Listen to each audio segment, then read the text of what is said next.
Good morning, all. This trial is in the matter of CFI 095-2023 and is being held by way of video conferencing before His Excellency Justice Rene Lemiere, with the sitting of the hearing taking place in Dubai.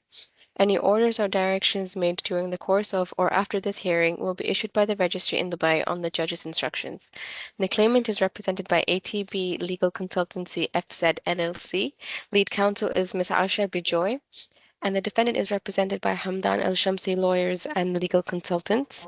Lead counsel is Mr. Robert Whitehead. Thank you, Your Honor. All right, well, thank you. Now, I intend to take a break this morning at about 11:30 for about 15 minutes. So we'll adapt that to according to what's happening at the time. Now, are there any housekeeping or procedural matters to be raised before I invite Ms. Bijoy to open her case? Your Honor, I would like to raise a preliminary issue, if I may be permitted to. Your Honor, today we have two. One is the trial to be heard, and we have also submitted an immediate judgment application. So I would like to submit to Your Honor that the claimant would not want to press for the immediate judgment application to be heard. Now that the parties have come prepared and the witnesses are available, we would like also to proceed with the trial. Yes. So, all right, thank you. That is a sensible approach. Mr. Whitehead, do you have anything to say about that? Yeah, thank you, Your Honour. No, the only point we'd like to raise on that is to do with costs. Yes. Because, as I'm sure you'll appreciate, Your Honour, we've had to respond to that, prepare for submissions today. If you'd like me to make submissions... No. What I propose to do, Mr. Whitehead, is that I will hear the trial over the coming days. I expect that I will reserve my decision at the end of the trial. Then I would expect that I would invite submissions, written submissions about costs to follow. And that will be, of course, informed by what has happened at the trial and my judgment. Very well. Thank you. All right. So are there any other matters? Any other procedural or preliminary matters? No. Not from our side, no. All right. Well, thank you, Ms. Bijoy. You may open your case. Gratefully, Your Honor. May I please this court? My name is Asha Bijoy, and I appear on behalf of the claimant, Mr. AHMED SEDDIQ Muhammad SAMEA ALMUTAWA, in case number CFI 095-2023. For the purposes of today's submission, I shall be referring to the claimant as Mr. Ahmed or claimant as the case may be. The defendant is Mr. MOHAMED SEDDIQ Muhammad SAMEA ALMUTAWA, and he's referred to for the purposes of today's hearing as Mr. Mohammed or the defendant. I would now like to proceed with a brief introduction on what the case is all about. So this is a claim for breach of contract and recovery of money. This claim arises from breach of a share purchase agreement executed on the 25th of November 2018 between Mr. Ahmed and Mr. Mohammed relating to the sale of shares in Atlas Dynamic Electronic Systems LLC, which is hereinafter referred to as the company. A copy of the share purchase agreement can be found on the hearing bundle, page numbers 110.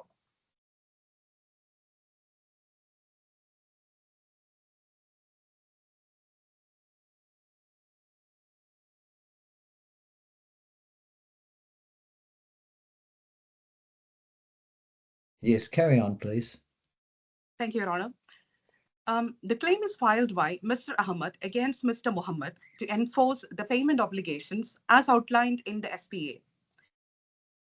Mr. Mohammed seeks to recover a sum of 16,030,000 dirhams with interest, which remains due and outstanding from Mr. Mohammed even after 6 years of sale of the shares.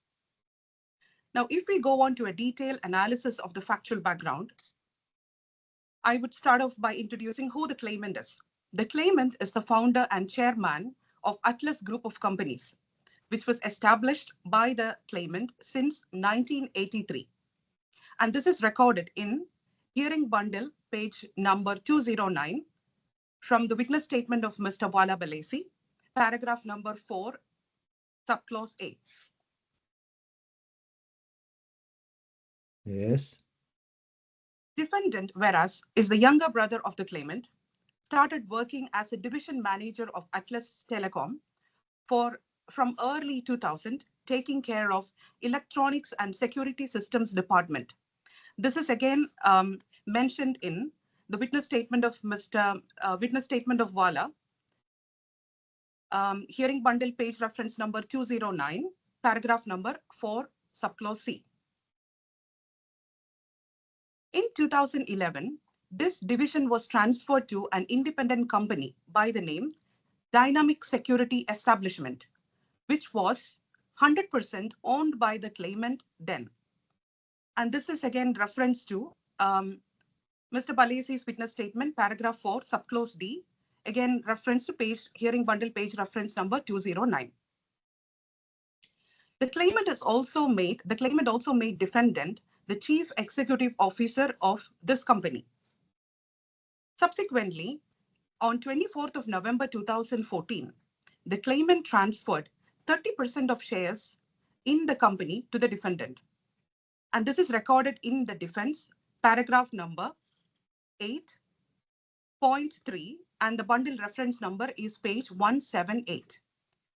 Also, a copy of the trade license is produced as Exhibit D3 by the defendant in hearing bundle, page reference number is 193. And translation of the trade license is available on hearing bundle, page reference number 472. Moving on, in 2015, the company was renamed to, it was originally named as Dynamic Electronic to Atlas Dynamic Electronic Systems LLC. And the reference for this trade license copy is found on page reference number 194, and a translation is available on page number 474. Thus, the defendant was a managing director of the company and was managing the business and operations of the company since the commencement of its operations in 2011. During early 2018, both parties started discussions on transfer of ownership of the company to one another, to one of the shareholders. Defendant emphasized the need for an accurate valuation of the company, and hence, both parties decided to appoint Deloitte for valuation. It is highlighted that both the defendant and the general manager and COO of Atlas Dynamic, one Mr. Fahad Abbas, were actively involved in the discussions with Deloitte. And for this, reference is made to, again, Mr. Balesi's witness statement, paragraph number 9 and 10, and the bundle reference number is 211.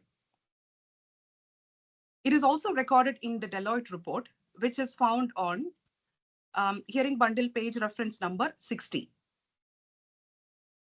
and page number 18.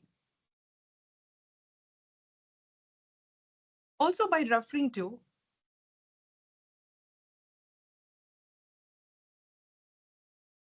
Yes, carry on. Also by referring to the witness statement of Mr. Balesi, paragraphs 11 and 12, bundle page reference numbers 211 and 212, both parties accepted the Deloitte valuation. The claimant offered to purchase 30% held by defendant. However, the defendant objected to it and insisted on purchasing the claimant's 70%, and the claimant agreed to it.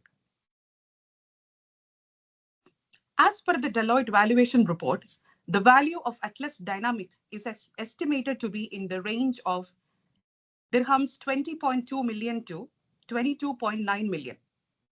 It was also agreed between the parties that the claimant's 70% would be purchased by the defendant for dirhams 16 million and 30,000 dirhams. And reference is made in this regard to hearing bundle, page number 105, which is an email from MOHAMED to Al-Wifaq and the claimant. Al-Wifaq is the lawyers who were facilitating the drafting of the transactional document. Also, by reference to the witness statement of Mr. Mr. Balesi, witness statement paragraph number 11, bundle page reference number 211, it is also understood that both the defendant and the claimant agreed to the Deloitte valuation, and it was decided by both parties that there was no need for a final valuation report to be issued by Deloitte.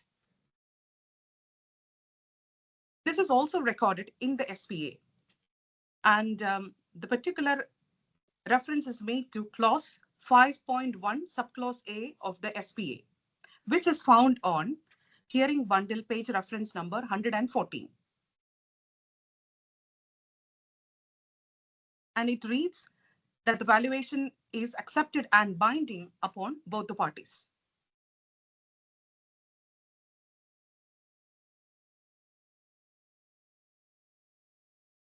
Yes.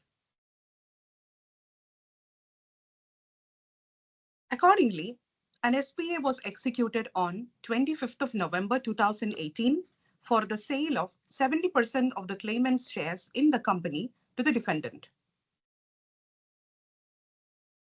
A couple of the provisions of the SPA for the purposes of today's trial are clause 3 of the SPA, where the consideration is recorded as 16.030 million. And it is also recorded in the very same clause that consideration amount was to be paid in 60 monthly installments starting from 30th of June 2019. It is also interesting to note that the SPA is followed by an Arabic share sale agreement and addendum to the Memorandum of Association, which Your Honor will find on hearing bundle page reference number 126 to 132. Sorry, What is important to highlight? Sorry, Ms. Bijou, which pages? 126, Your Honor. 126, thank you. And it goes on until 132. Yes. I would like to highlight in this regard that, Your Honor, this is a document that was notarized before a notary public on the 7th of January 2019. And this document is also in Arabic. And this document, this Arabic document, which was subsequently notarized before a notary public as part of the share transfer, records the share consideration as 16.030 million. We have produced both the translation and the Arabic version of the document. Would Your Honor want me to take you to the exact page where the translated? Yes, please. It is on 126, Your Honor. 126 is actually the translation document. I see.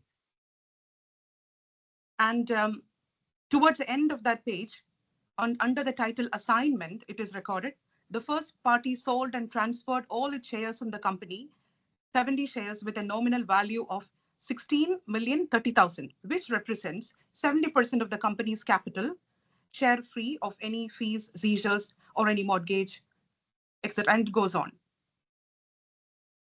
And this is the translated version. And if Your Honor would go down, the document starts at page number, Arabic document, 128 onwards. Apologize, Your Honor, it starts from 129. Yes.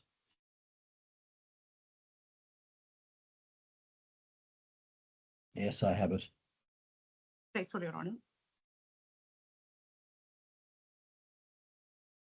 Thus, effective 7th of January 2019, the defendant became the sole owner of Atlas Dynamic Electronic Systems LLC. However, the defendant has failed to pay the agreed consideration amount of 16,030,000 to date. The claimant issued repeated reminders by email, then a formal notice of breach under the SPA, and finally, a warning notice on the 28th of March 2023, demanding payment within 30 days. This is recorded on the bundle page reference number in this regard is 142. Yes.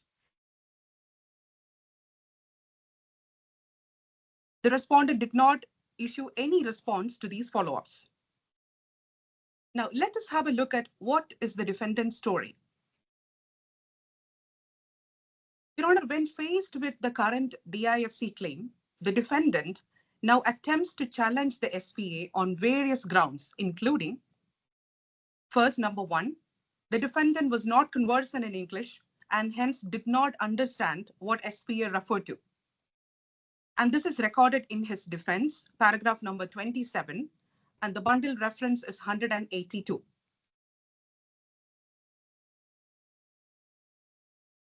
Secondly, the defendant says the Deloitte report is draft in nature, and there are several limitations in the Deloitte report, and therefore the valuation is not accurate and is not binding on the parties.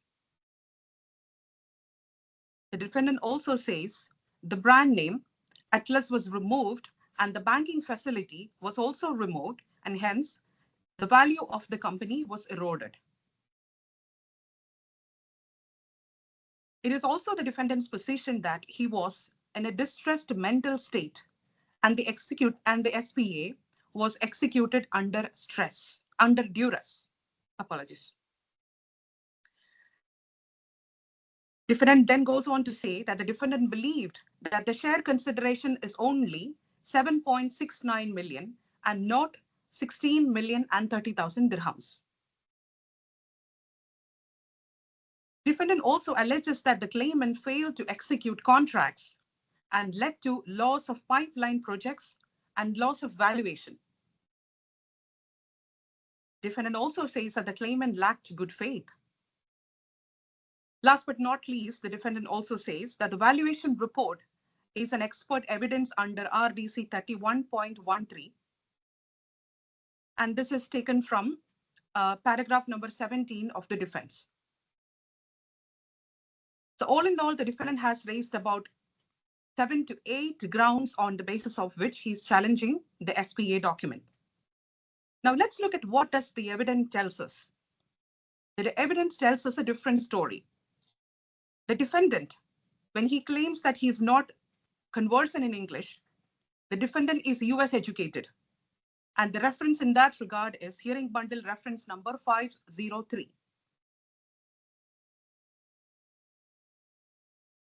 He also has decades of senior corporate experience, such as about 18 years as an executive role in Abu Dhabi Investment Authority, ADIA, experience with large corporates. And this information is recorded in Mr. Balesi's witness statement, paragraph number 4B, found on hearing bundle page reference number 209.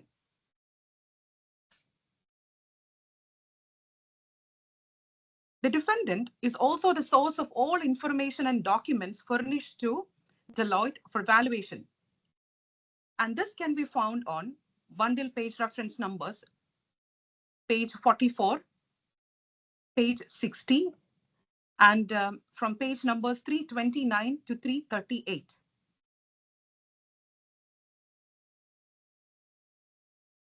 A copy of the valuation report was shared with the defendant on 15th of August for his comments when he says that that has not been accepted or he did not have an opportunity to review. There is an evidence to show that, yes, this email, this report, the draft report was even furnished to him for his comments. And that is on page bundle reference number 168.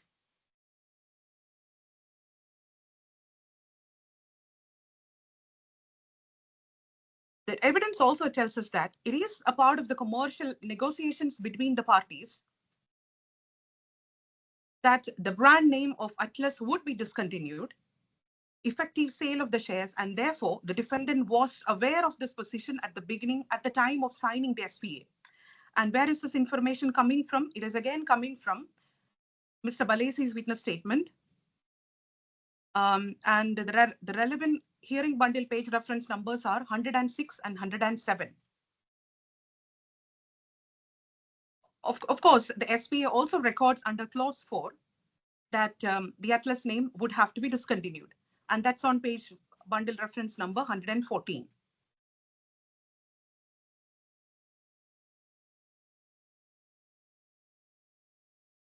The other thing to be highlighted here is that it was the defendant who was rushing for the name change to be effected. The defendant had, as per the terms of the SPA, time until 31st of December 2019 to effect the name change.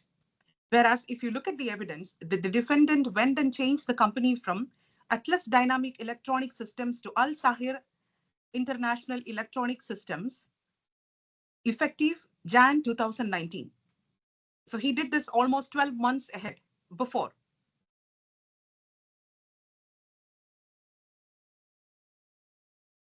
Now, one of the other grounds taken by the defendant is that the banking facilities were taken away and therefore the company valuation was eroded. However, if you look at SPA, clause 5.1.c, which is on hearing bundle reference number 114, it is clearly recorded that it is the responsibility of the purchaser to transfer all banking facilities in favor of the company by no later than 31st March 2019. The reason being, upon sale, the ownership of the company has changed and becomes the responsibility of the purchaser to ensure that the company has regularized all banking facilities and it is clearly documented in the SPA. Now, moving on, if you look at an email, which is the emails of 21st of November 2018, which is on bundle page reference number 108, and another email of 30th of November 2018, which is referred in bundle page number 105. Both emails records defendant's acceptance of the SPA with the repayment installments to commence from 30th of June 2019. Of course, there are slight difference in the wording, but on a plain reading of these two emails, one can only come to the conclusion that yes, this is an email in which the defendant is recording his confirmation to the SPA, and in the other email, he is confirming the repayment installments. Would Your Honor want me to take you through the relevant emails? Yes, you can take me to them. Let me first take Your Honor through page number 108.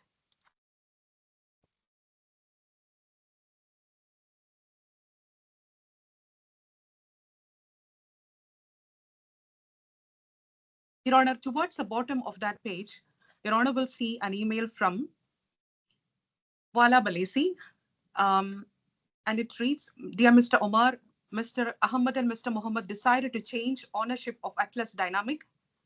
Mr. Ahmed is going to sell his share 70% to Mr. Mohammed, again 16 million. This is an email in which Wala is instructing the attorneys Al-Wifaq to commence the drafting of the document. Essentially, this email records the understanding between the brothers. And the particular email that I was referring to is on the beginning of page number 108. In response to Wala's email, Mr. Mohammed is confirming on the 21st of November that, dear all, I am okay and approve the general terms of this mutual agreement. So it can only be a confirmation from the defendant that, yes, he's agreeing to have an SPA and for that document to be drafted along lines what Mr. Wala instructed Al-Wifaq to do. Now, moving on to the next email that I've referred to, that's on page number 105 of the bundle. This is again an email from Mohammed SEDDIQ ALMUTAWA, and the date is 30th of November. And this email is issued as a response to an email from Al-Wifaq, who are the lawyers doing the transaction. And let's have a look at what Al-Wifaq is writing to Wala. It says, with reference to your email below, please find attached draft sale and purchase agreement between Ahmed SEDDIQ, the seller, and Mohammed SEDDIQ, the purchaser, reflecting generally the terms, the commercial terms you have set out in your email.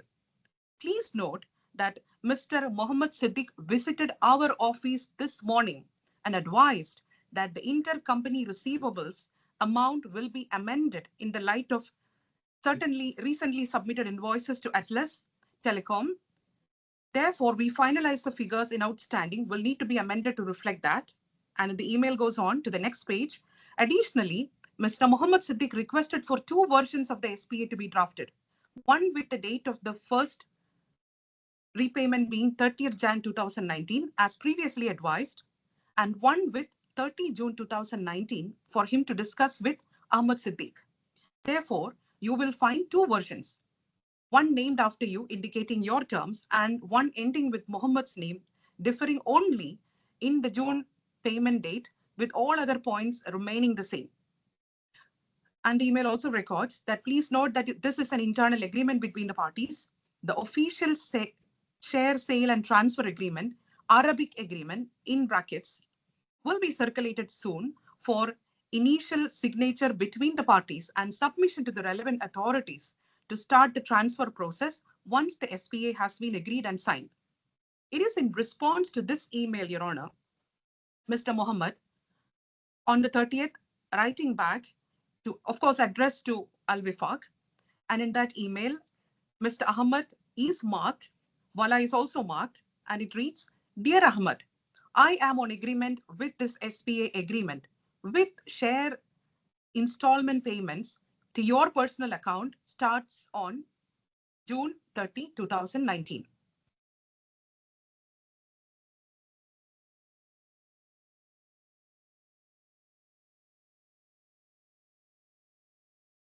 Now, moving on, Your Honor. So it is very clear that the process was neither rushed nor opaque. It was deliberate, well thought out, and thorough.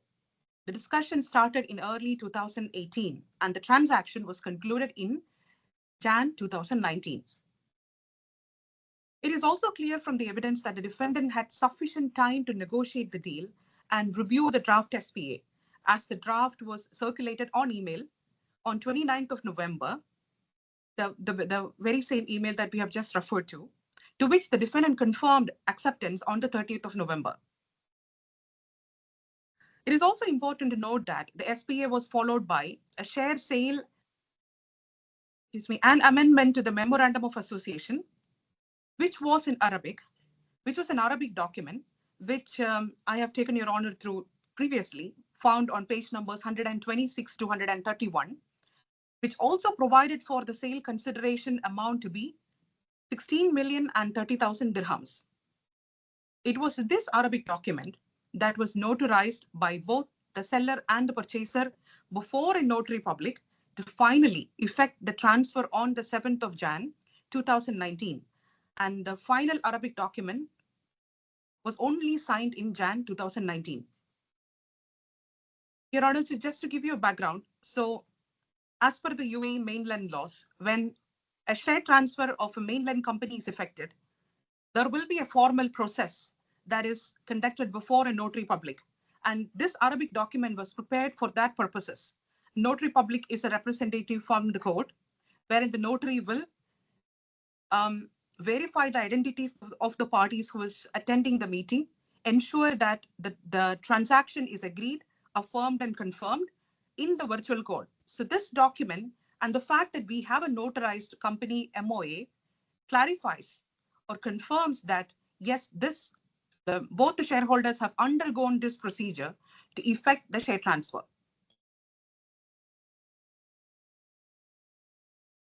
And for your record also, Your Honor, that the notary is an Arabic speaker, of course, a UAE local national, and the conversation in the translation notarization, in the notarization happens in Arabic.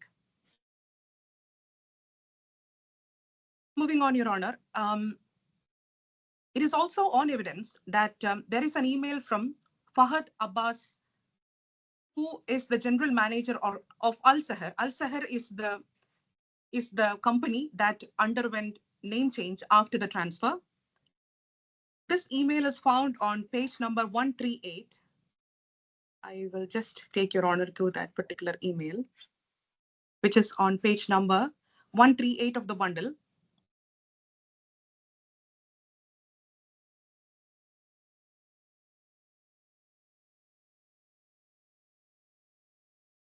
Yes. And this email, as Your Honor can see, it is written, Dear Sheriff, Sheriff is a representative from Atlas who has done a follow-up with Fahad, who was the general manager of Al Sahar. In response to that follow-up, Fahad is writing, please note that as per Mr. Mohammed, the below mentioned claim is personal between Mr. Ahmed and Mr. Mohammed as owners of the company. So it should be on the owner's account, not under intercompany accounts. If Your Honor would scroll down a bit to the next page, Your Honor would see the nature of the follow-up that was sent out on the 27th of June. It is on page number 139, and the email is from Sharif. Sharif is a finance manager of Atlas, and he writes, Dear Ashraf Fahad, refer to our earlier discussion. Please note that the amount of 267 and 166 dirhams against the first installment out of the 60 installments is due on 30 June 2019. You're kindly requested to issue the check on Mr. Ahmed ALMUTAWA's name and inform us in order to arrange for collection. Your immediate action will be highly appreciated. And they also extract clause number 3.1 from the SPA in that email. And it is in response to this email that Fahad Abbas, who is, as Your Honor can see under the signature, that he's a GM and COO of the Al Shahar International Electronic Systems. And it was this very same Fahad who was involved in the meeting with the Deloitte, which is also recorded inside the Deloitte report. He writes back and says, please note that as per Mr. Mohammed, the below mentioned claim is between Mr. Ahmed and Mr. Mohammed. And the date is relevant, Your Honor. This is happening on the 30th of June. So on 30th of June, the general manager of Al Sahar acknowledged that, yes, there is some understanding between the brothers, and therefore it should not be in the company account. They are not denying the amount. They're only saying that it should not be in the intercompany accounts. It should be between the brothers to his personal account.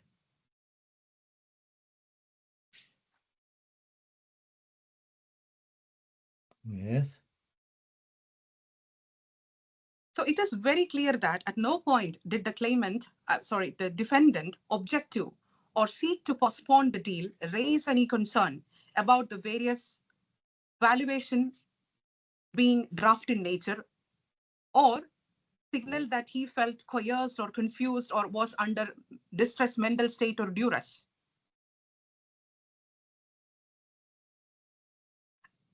One of the grounds or the grounds taken by the defendant is that because the claimant failed to sign the pipeline projects, it affected the valuation of the company, and therefore they do not accept that there is a due amount of 16 million.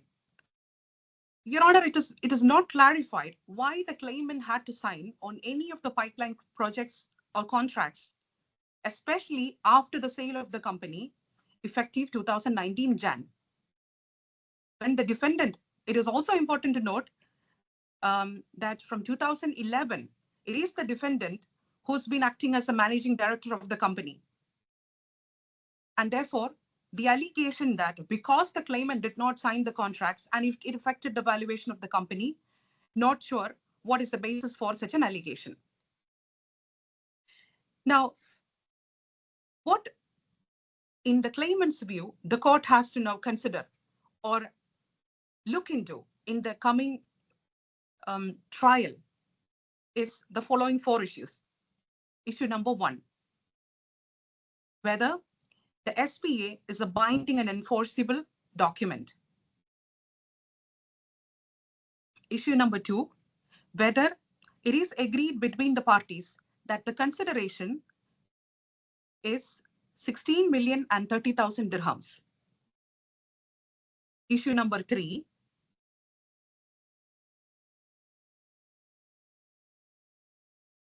whether the defendant's objections to the SPA alleging duress, misunderstanding, or his disputing the Deloitte valuation has any merits at all. And issue number 4, whether the claimant is entitled to the agreed consideration of 16 million with 9% interest, along with legal costs,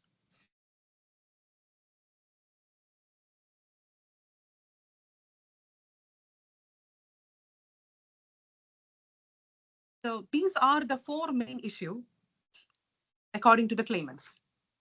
Now, what is the claimant's evidence? The claimant predominantly rely on the terms of the SPA and other contemporaneous documents and emails which are clear and complete. SPA Clause 3 fixes the price at 16 million and 30,000 dirham. Clause 10 contains an entire agreement clause. I would just take a moment to have a look at that entire agreement clause.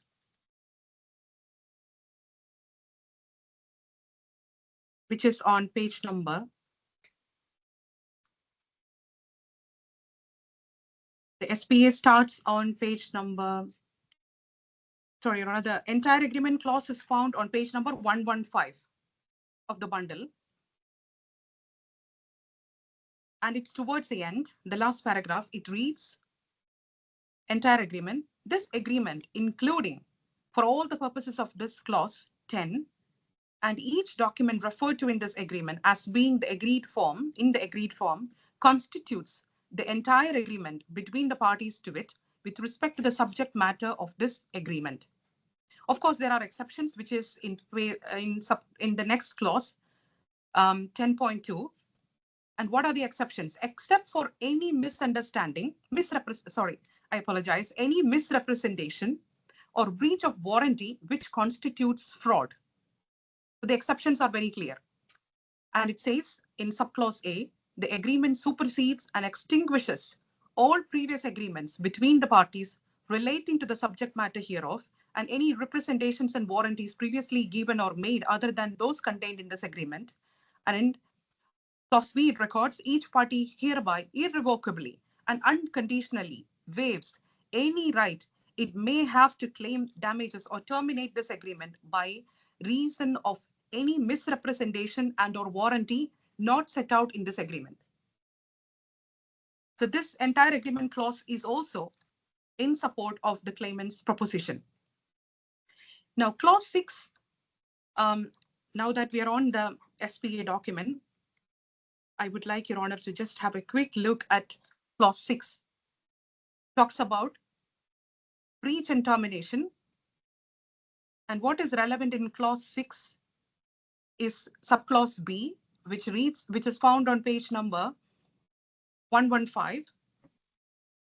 If the purchaser fails to pay the agreed monthly installments of the consideration as set out in clause 3 above, that is one of the grounds for termination.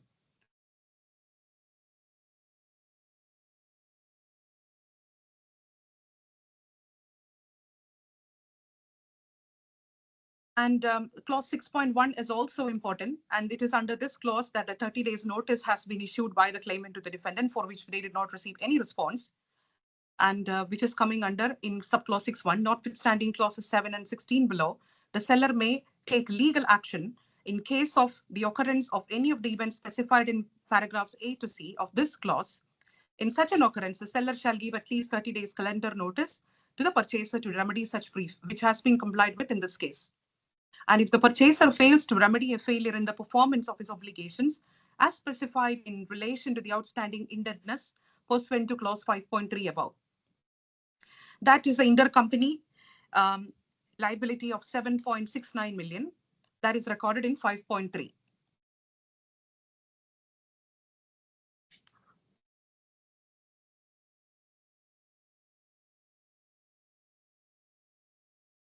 So these are the documents that the claimant will be relying on. In addition, the claimant will also rely on the 2 testimonies.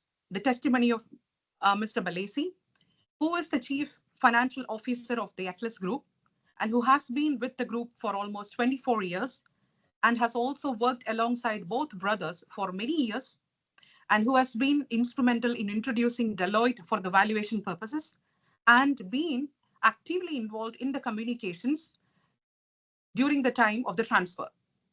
And this is all recorded in Mr. Balesi's witness statement, which is found on page number 211.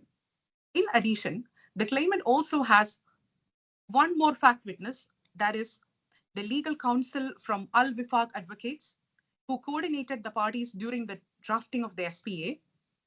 And the evidence will confirm that the defendant's active participation, his fluency in English, and the clarity with which SPA was agreed and executed.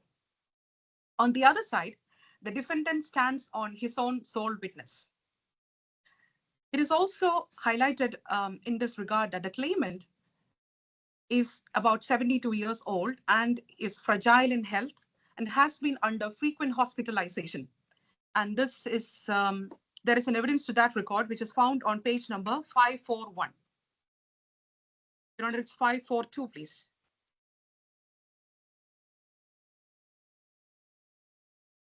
It is a medical report issued by Cleveland Clinic, Abu Dhabi, which talks about his medical condition, and it also records what are the medical conditions that he's currently undergoing. Is he currently hospitalized? Currently, no, Your Honor. Your Honour, sorry to interject. I would just like to draw your attention to the fact that this document was included in the immediate judgment application, which was after production of document stage. So I'm not sure whether that should be admitted at this stage for the purposes of the trial. Well, Ms. Bejoy tenders it. Do you have any objection to it? And if so, on what grounds? So I would object because it's way beyond the time of production, Your Honour. So when was it produced to you or made available to you? During the immediate judgment application itself. When was that? I believe it was in July. Yes, July. Yeah, it's August or July. Yeah. Well, what prejudice does that cause you? That was 3 months ago. Does that cause you any prejudice at now being produced to you late, if it was late? I think we would say that if the claimant's submission is that the claimant's health informs the court in terms of the legality points, then yes. No, I assume, Mr. Whitehead, Ms. Bejoy may tell me something else, but the only relevance I can presently see that it might have is to rebut any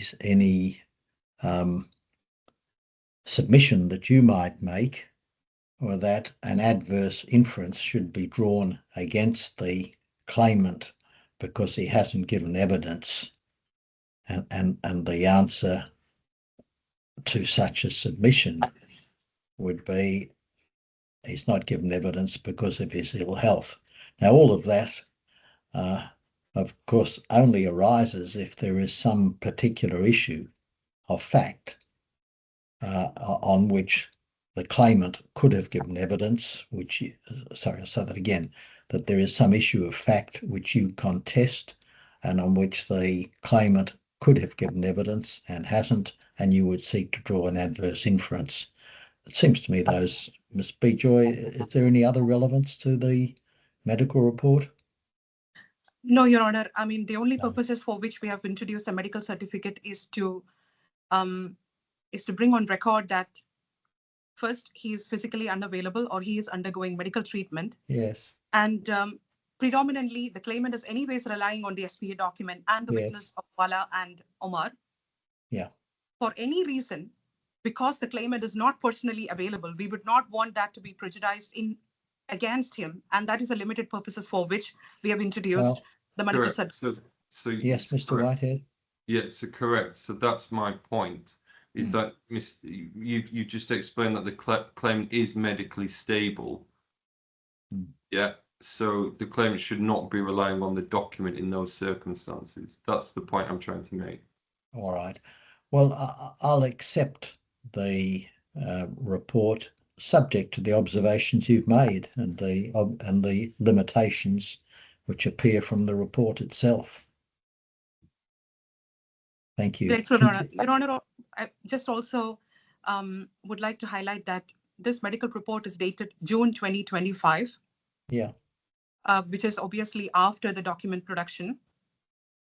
And I'm accepting it, Ms. Bejoy, but as I say, as to the weight and significance of it, the points Mr. Whitehead has pointed out, it's now 3.5 months old, and to that extent, it's not a current report, and those are the limitations which it has. Grateful, Your Honor. May I move on? Yes.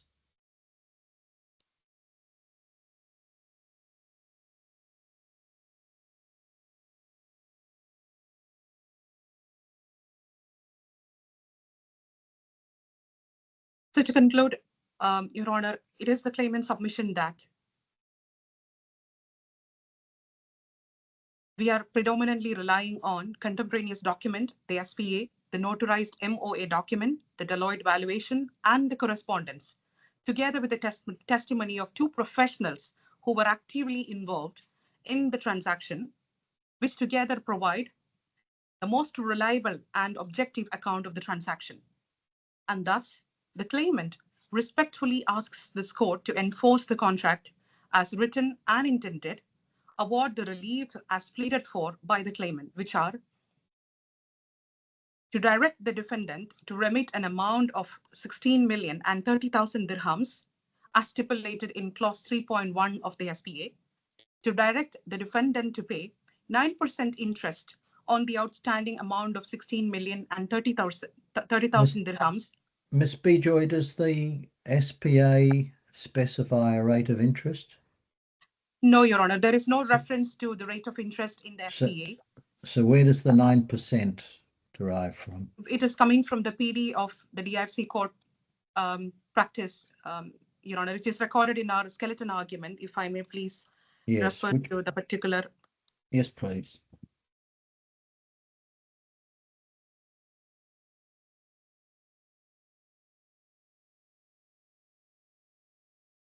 Just give me a moment, Your Honor. I'm just locating the skeleton argument copy. Apologies. That's all right. That's okay.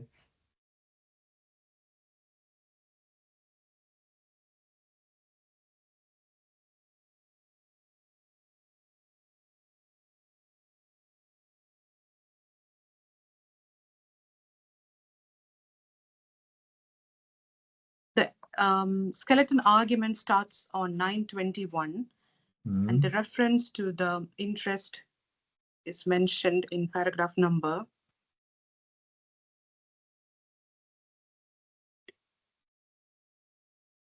In page number 942, paragraph number 83.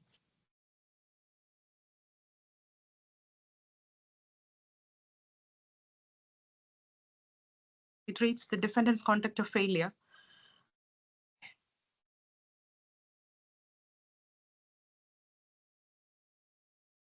Sorry, apologies, Your Honor. It's starting from on page number 942, paragraph number 80, under the heading interests. Yes. Is Your Honor on the page? Well, that says the SPA provides for interest at 9%. Apologize, and I stand corrected, Your Honor. That is a wrong statement. It is not recorded in the SPA. It is as per independently Article 118 of the DIFC contract law. And the court's discretionary jurisdiction support the award of compensatory interest. So this is where we are making the claim for 9% interest, Your Honor. So what does Article 118 say? Yeah.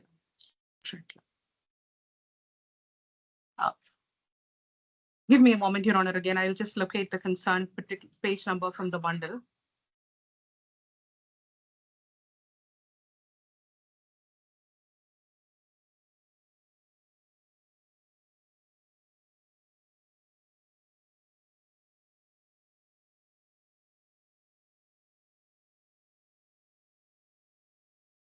It's on page number 1702,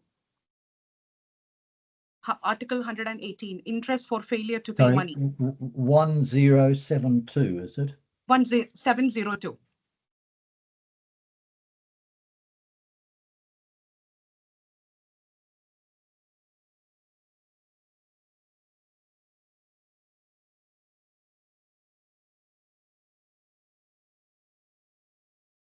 Yes, just have to bear with me whilst it's loading.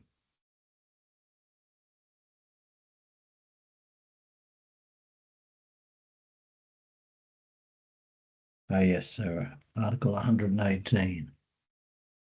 Yes, if I may read that loud. Interest for failure to pay money. If a party does not pay a sum of money when it falls due, the aggrieved party is entitled to interest upon that sum from the time when the payment is due to the time of payment, whether or not the non-payment is excused. The rate of interest shall be the average bank short-term lending rate to prime borrowers prevailing for the currency of payment at the place of payment. The aggrieved party is entitled to additional damages. That's not so relevant in our case. And Your Honor, there is also practice direction issued by the DIFC Code, which is practice direction number 4 of 2017. And that says the prevailing interest rates in the DIFC shall be 9%, which is clause number 3 of the practice direction, number 4 of 2017. Is that in the bundle? No, Your Honor, it is not in the bundle. All right. And that says, so read to me what that Yes, part of the direction says. It says any judgment of the DIFC courts, I'm reading out from clause 3 of the PD, number 4 of 2017. Yes. And at the beginning it reads, interest on judgments, citation. This practice direction will come into effect on the date of signature. It may be cited as practice direction number 4 of 2017, interest on judgments, and may be abbreviated to PD number 4 of 2017. It replaces PD number 1 of 2009. And then moving on to the one that talks about 9%, which is clause 3, any judgment of the DIFC courts issued after the date of this practice direction shall carry simple interest from the date of the judgment, from the date the judgment is entered, at the rate of 9% or such other rate as the judge may prescribe.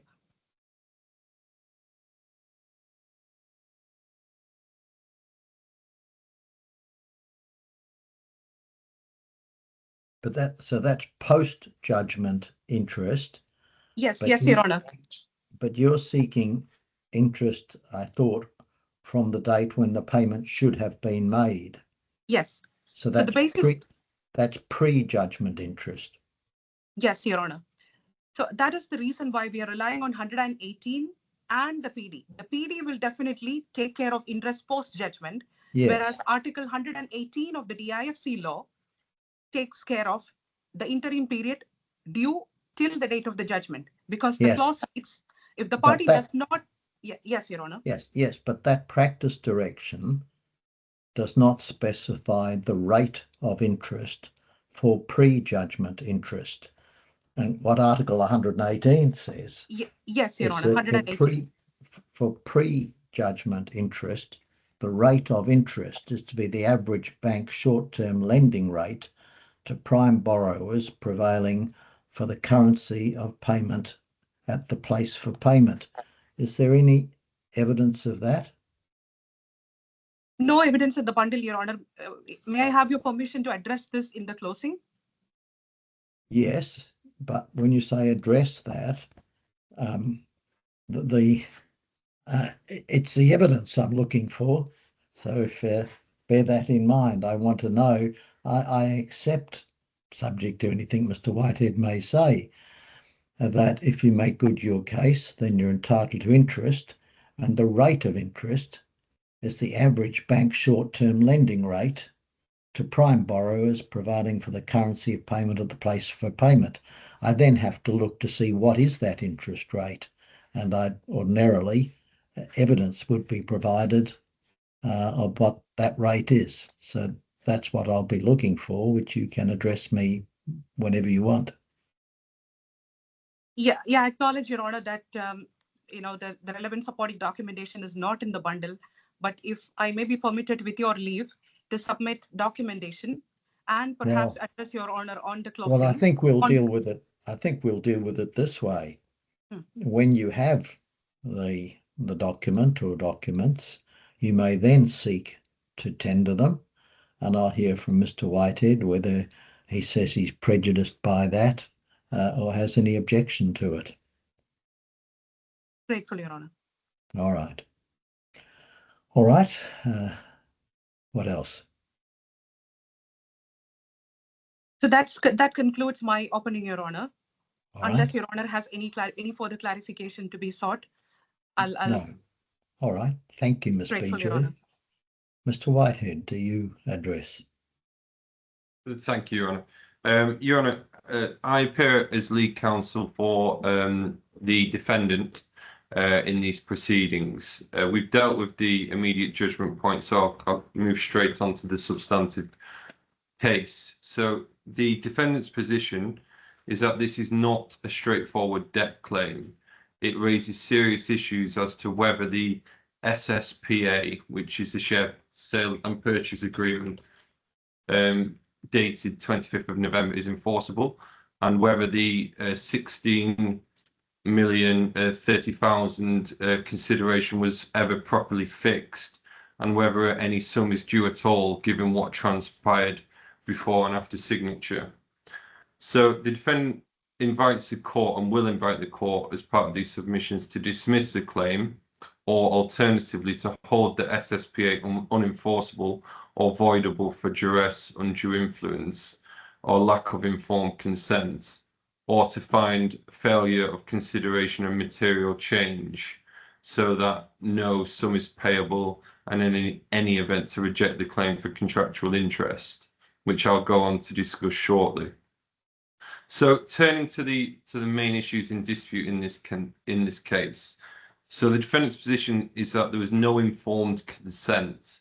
So the SSPA was signed under commercial pressure created by the claimant's refusal to sign key documents at a crucial time, with the defendant pressed to sign and sought out later without any Arabic legal advice. There was no reliable valuation. The only valuation said to underpin the SSPA is the Deloitte draft, which is dated 12th of August 2018, and it's expressly a draft, and it's caveated, it's non-final, non-reliance, and based on unaudited management information with outstanding matters to be clarified with management. And the SPA also adopted figures before any valuation was agreed or issued. There's also a failure of consideration and material change. So the consideration was predicated on a going concern with a brand, banking lines, and a pipework of secured work. These pillars were then removed and collapsed, and the price no longer reflected the reality at the time of completion. Quantum is in dispute. Also, the defendant reasonably believed that settling Atlas's dynamic outstanding indebtedness was the economic share value, and whether any outstanding sum is due in terms of the disputed facts in law and not a mechanical application of the payment schedule. So just turning to the factual background, so the claimant seeks to recover 60,030,000 plus interest, as we've identified. The parties are in fact brothers, so this is a family dispute, so to speak. Just coming back to the chronology of events, so and for the court's assistance, so the 1st of August 2006, Mr. SEDDIQ incorporated Dynamic Securities and holding 100% of the shares. On the 4th of May 2010, MOHAMED transferred all of the shares to his brother, AHMED, and then on the 24th of November, AHMED then transferred 30% of the shares back to MOHAMED and retained 70%. So 29th of November 2015, by mutual agreement, the company was then renamed Atlas Dynamic Electronic Systems LLC. And then on the 25th of November 2018, Mohamed and AHMED entered into this sale purchase agreement, under which Mohamed agreed to purchase AHMED's remaining 70% shareholding. So AHMED then transferred his remaining 70% of the shares to Mohamed, and then following the transfer, Mohamed became the 100% shareholder of Atlas Dynamic. Then Mohamed changed the name to Al Saha International Electronic System, and then in January 2022, the company was changed again to Al Saha Telecom LLC. So just to come back and summarize the claimant's claim, just given a bit of a background there, until 2018, the claimant and the defendant jointly owned Atlas Dynamic, and in 2018, the claimant agreed to sell his remaining 70% shareholding in Atlas Dynamic to the defendant under the SSPA. As we've said, the agreed consideration was 16,030,000, which was payable in 60 monthly instalments, which was due to begin on the 30th of June 2019. And the parties agreed to appoint Deloitte to carry out a valuation. But the claimant said that the defendant actively cooperated with Deloitte and engaged in discussions and provided the necessary documents for the valuation process. So on the 12th of August 2018, after 4 months' work, Deloitte then issued the draft report, and the claimant asserts that the defendant accepted or agreed to the draft valuation, which I'll come on to shortly. The parties then instructed Al-Wifaq legal consultants to draft the SSPA, which the claimant states both sides then agreed to, and the claimant now alleges that although his 70% shares were transferred and the company name was changed in line with the SSPA, the defendant has not paid the 16,030,000. If I can stop you there, Mr. Whitehead. The defendant agrees he has not paid the 16 million odd or any part of the purchase price. Is that right? Correct. Yeah. Yes. Yes, please carry on. Thank you. So in terms of the defendant's defense, the key conditions under the SPA, which the defendant has completed, is the transfer of the claimant's shares of 70%. And if I can take you to page 114 of the bundle, this is the SSPA, which has already been looked at. If we can go to clause 5.1a, it says the purchaser, which is the defendant, acknowledges that the consideration for the shares has been agreed on the basis that the payment by the purchaser of the amount equivalent to 70% of the shares of the seller on the basis of the evaluation undertaken by Deloitte, which is accepted by both seller and purchaser. So then the second point, which has been completed and the obligation by the defendant, is at clause 4.1, which is just above that. So this is under the heading intellectual property, the use of Atlas name. It says the purchaser hereby undertakes, warrants and promises to remove the name Atlas from the company's trade license and from anywhere it is mentioned, whether on any legal, corporate or marketing material, by no later than 30th of December 2019. And then the third obligation, which has been completed, is at clause 5.1b, which it says here under outstanding indebtedness, the payment by the purchaser of the debt dues owed to Atlas Telecom from the company no later than 31st of December 2018. The current outstanding amount owed to the seller from the company is that amount there, the 7.6 million. So those obligations have been completed from the defendant's point of view. What hasn't been completed, as Your Honour's quite rightly pointed out, is the payment of the 16,030,000 in 60 instalments, which is under clause 3.1 under the heading consideration.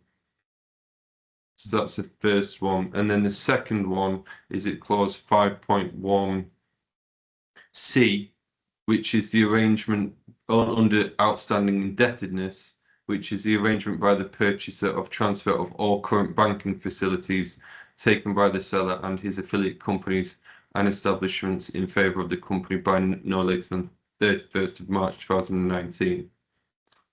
So in terms of that's pretty much where we're at essentially in this case. In terms of the defendant's position on this and their defence, what the defendant says is that the Deloitte report was expressly marked as draft and that it should not be relied upon. It was prepared for... But if I just stop you there, clause 5.1a of the share and purchase agreement expressly provides that it refers to the evaluation undertaken by Deloitte, which is accepted by both the seller and purchaser as binding upon them. So that's the valuation which has been undertaken and is accepted, isn't it? So isn't that saying just that the purchaser has agreed it? I accept your observation there, and that is something we've obviously considered and consulted with our client on. Our instructions on that is that it was not agreed, despite obviously that provision in the agreement itself. And I will come on to this shortly, but there are various interpretation points. But I understand your position on that. Okay. So what the defendant's position is here with the report is that it had major limitations and there were assumptions which included the reliance on unaudited accounts, there were financial discrepancies, there were assumed future projects and banking facilities which never materialized. And the defendant's position is that the actual company value at the time was much lower. The Atlas brand banking lines and projects were later removed or failed to materialize. So just to come back to the circumstances surrounding the signing of the SSPA, the defendant's position is that the SSPA was signed under pressure and duress, and the claimant refused to sign important company documents and contracts which allegedly blocked business opportunities. The defendant again claims that he was forced to sign in order to protect the company and ongoing deals, and he believed the payment obligations were limited to settling company liabilities and not to pay the purchase price of the 16,030,000. So the core defence position, our instructions are, Your Honour, that the defendant denies the accuracy of the Deloitte valuation and the 16 million figure, and that it was signed under duress without full understanding, and the consideration does not reflect the true value of the company. So in terms of there's various issues which have been raised. So the first issue, and I'll just run you through this if I may. The first issue is whether the SSPA was executed by the claimant and the defendant with mutual consent and in good faith, and whether the SSPA was entered into both the claimant and the defendant with the intention of binding and being fully complied with. Again, as I've said above, the SSPA in our instructions are that it was signed under commercial pressure and under duress.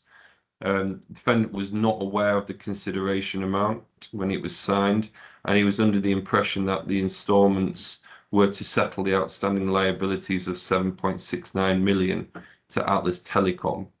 The defendant believes that the 7.6 million is a part of a share valuation, as consideration was based on future contracts which did not materialize, banking facilities which had to be cancelled, and also the brand name Atlas, which had been removed.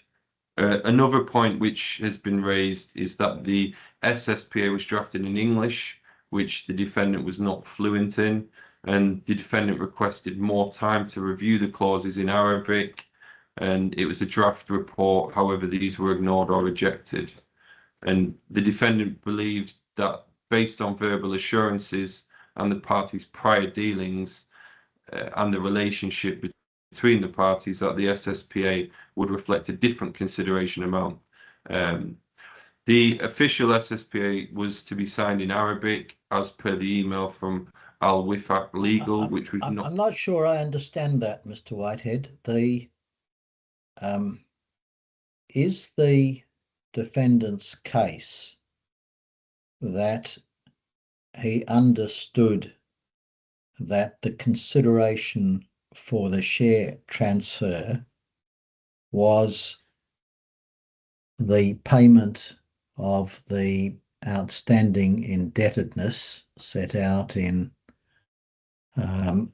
clause, is it 5.1? That is the amount of 7.6 odd million dirham? Or is it his case that he understood the consideration was the repayment of that indebtedness and the value, the amount by which the shares were valued under the Deloitte report? Your Honour, it's the first of your points, as far as I understand. Then, if that's right, then the Deloitte report is just all irrelevant, isn't it? Or perhaps no, I'll put it the other way. Well, perhaps you can just explain to me that why they both come into play. Well, I think, Your Honour, or is it a fallback position? If you're wrong, that his understanding was that the consideration was the amount of the outstanding indebtedness, then you say, secondly, then, well, his understanding was the amount of the consideration was the amount of the indebtedness and the amount of the Deloitte's valuation report. Is that it? Yes, correct. Yes. Okay. Yeah, correct. So just coming back to, if I can take you to page 105 of the bundle, this is an email by the defendant, and it says, "Dear Ham, I'm on agreement with the SPA agreement with share installments. Payments to your personal account starts on that date." And then we can come back here, just come down. It says, just whilst we're there, yeah. Did the I take it this is the original email. It's not a translation. The defendant corresponded in English, did he? Yes, Your Honour, yes. All right, thank you. So if we can just go to the final paragraph, it says here, with reference to the below email, please find attached the draft SPA, reflecting the general commercial terms. Please note that the defendant visited our office this morning and advised that the intercompany visit will be amended in light of recent submitted invoices. I need to reflect that. And if we just go down the page to page 106, it says, additionally, the defendant requested for 2 versions of the SPA to be drafted, one with the date of the first payment being 30th of January and one with 30th of June. Therefore, you'll find 2 versions, one named after you and one ending with Mohamed's name, differing only in June payments. Then this final paragraph, please note that this SPA is an internal agreement between the parties. The official SSPA Arabic agreement will be circulated soon after initial signature between the parties. So you can see here that the SSPA was signed in English and the Arabic translated version was only shared, which is a short version, which my learned friend referred to, was only shared when the changes were to be notarized in the Department of Economic Development. So claimant's conduct, this is the defendant's position, Your Honour, is that the claimant's conduct of refusal to sign the company documents and imposing deadlines and failing to provide translations or adequate time for review was not in good faith and undermined the mutual understanding between the parties. And when did that conduct take place, the claimant's refusal to sign these contracts? I'll need to just confirm that date, Your Honour, if you just give me a bit of time. Okay.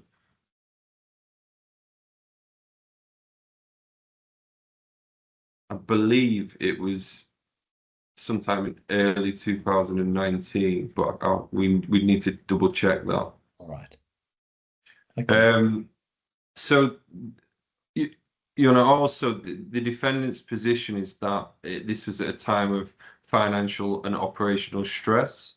The claimant's own witnesses, Mr. Balisi and Mr. Omar, cannot credibly deny the operational bottleneck which was in place at this time, and the defendant repeatedly sought more time to verify the draft valuation and to source financing, and also to obtain Arabic legal advice. And those requests were refused and ignored.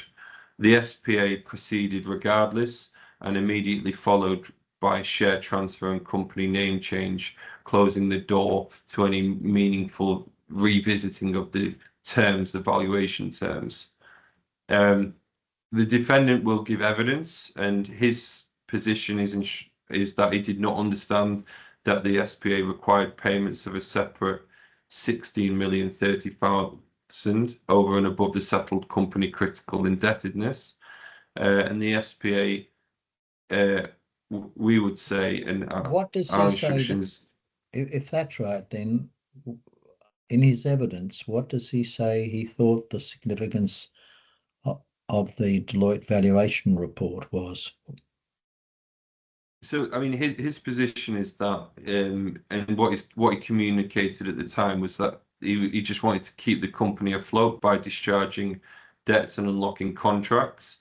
But he basically says the Deloitte report was very much an initial gambit or an initial evaluation, and that needed to be solidified, and it was just sort of it hadn't crystallized essentially. All right. Yeah. So on that basis, to finish that line, that issue, the defendant's position is that the SSPA should not be treated as binding and enforceable as a contract between the parties. So the second issue which has arisen is whether the claimant has fulfilled his obligations and complied with the terms of the SSPA. The defendant's position on this is that the claimant's refusal to sign high-value defence contracts and changes to branding name and banking facilities affected the business value and constituted failure of consideration and a breach of good faith. So is this after the transfer of the shares? Yes, it's after transfer. Yes. Did the claimant still hold some office or position within the company? I don't think it did. Right.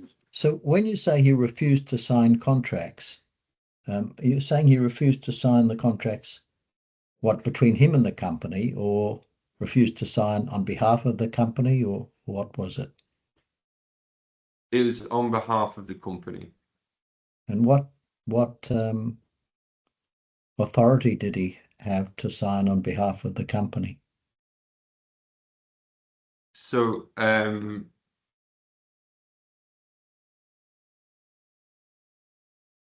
believe I would need to check that point. I apologize. Yes, well, at some stage you'll need to tell me about that at some point. Yes, yeah, of course.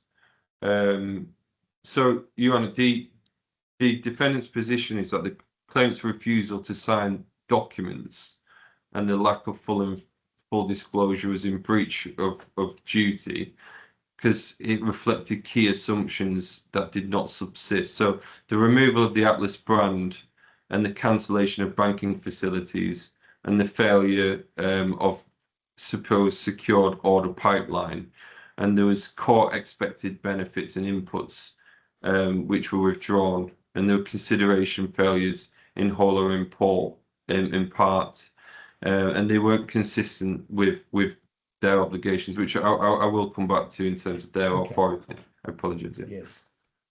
So in terms of the third issue then is whether the defendant has performed his obligations and complied with the terms of the SSPA.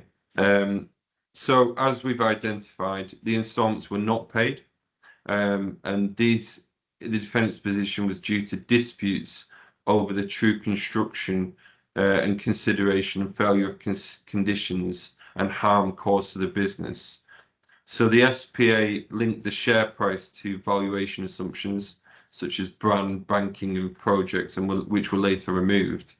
And the defendant complied with its obligations, but dispute liability for the 16,030,000 due to the claimant's breaches. So the defendant's position is claimant's breaches were as follows. So they refused to sign company documents and contracts. Now, when you say the claimant's breaches, is that breaches of the SPA or breaches of some duties he owed to the company? What breaches are you referring to? So the breach, the defendant claims that the claimant refused to sign key company documents, including high-value contracts, and which caused. You said those were breaches. I'm asking you, breaches of what? Breaches of the contract, breaches of duties he owed to the company, or some other breaches? What breaches? I think it's breaches of duties which are owed to the company. All right. Yeah. So you'll need to address me about that. Was he still a director of the company, or how did he owe duties to the company? Is something you'll need to address me on at some point. Yes, you're right. Yeah, absolutely.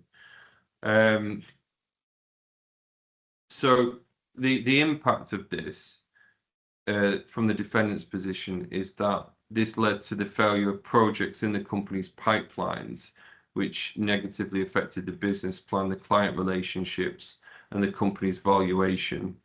There was a general failure to cooperate and act in good faith.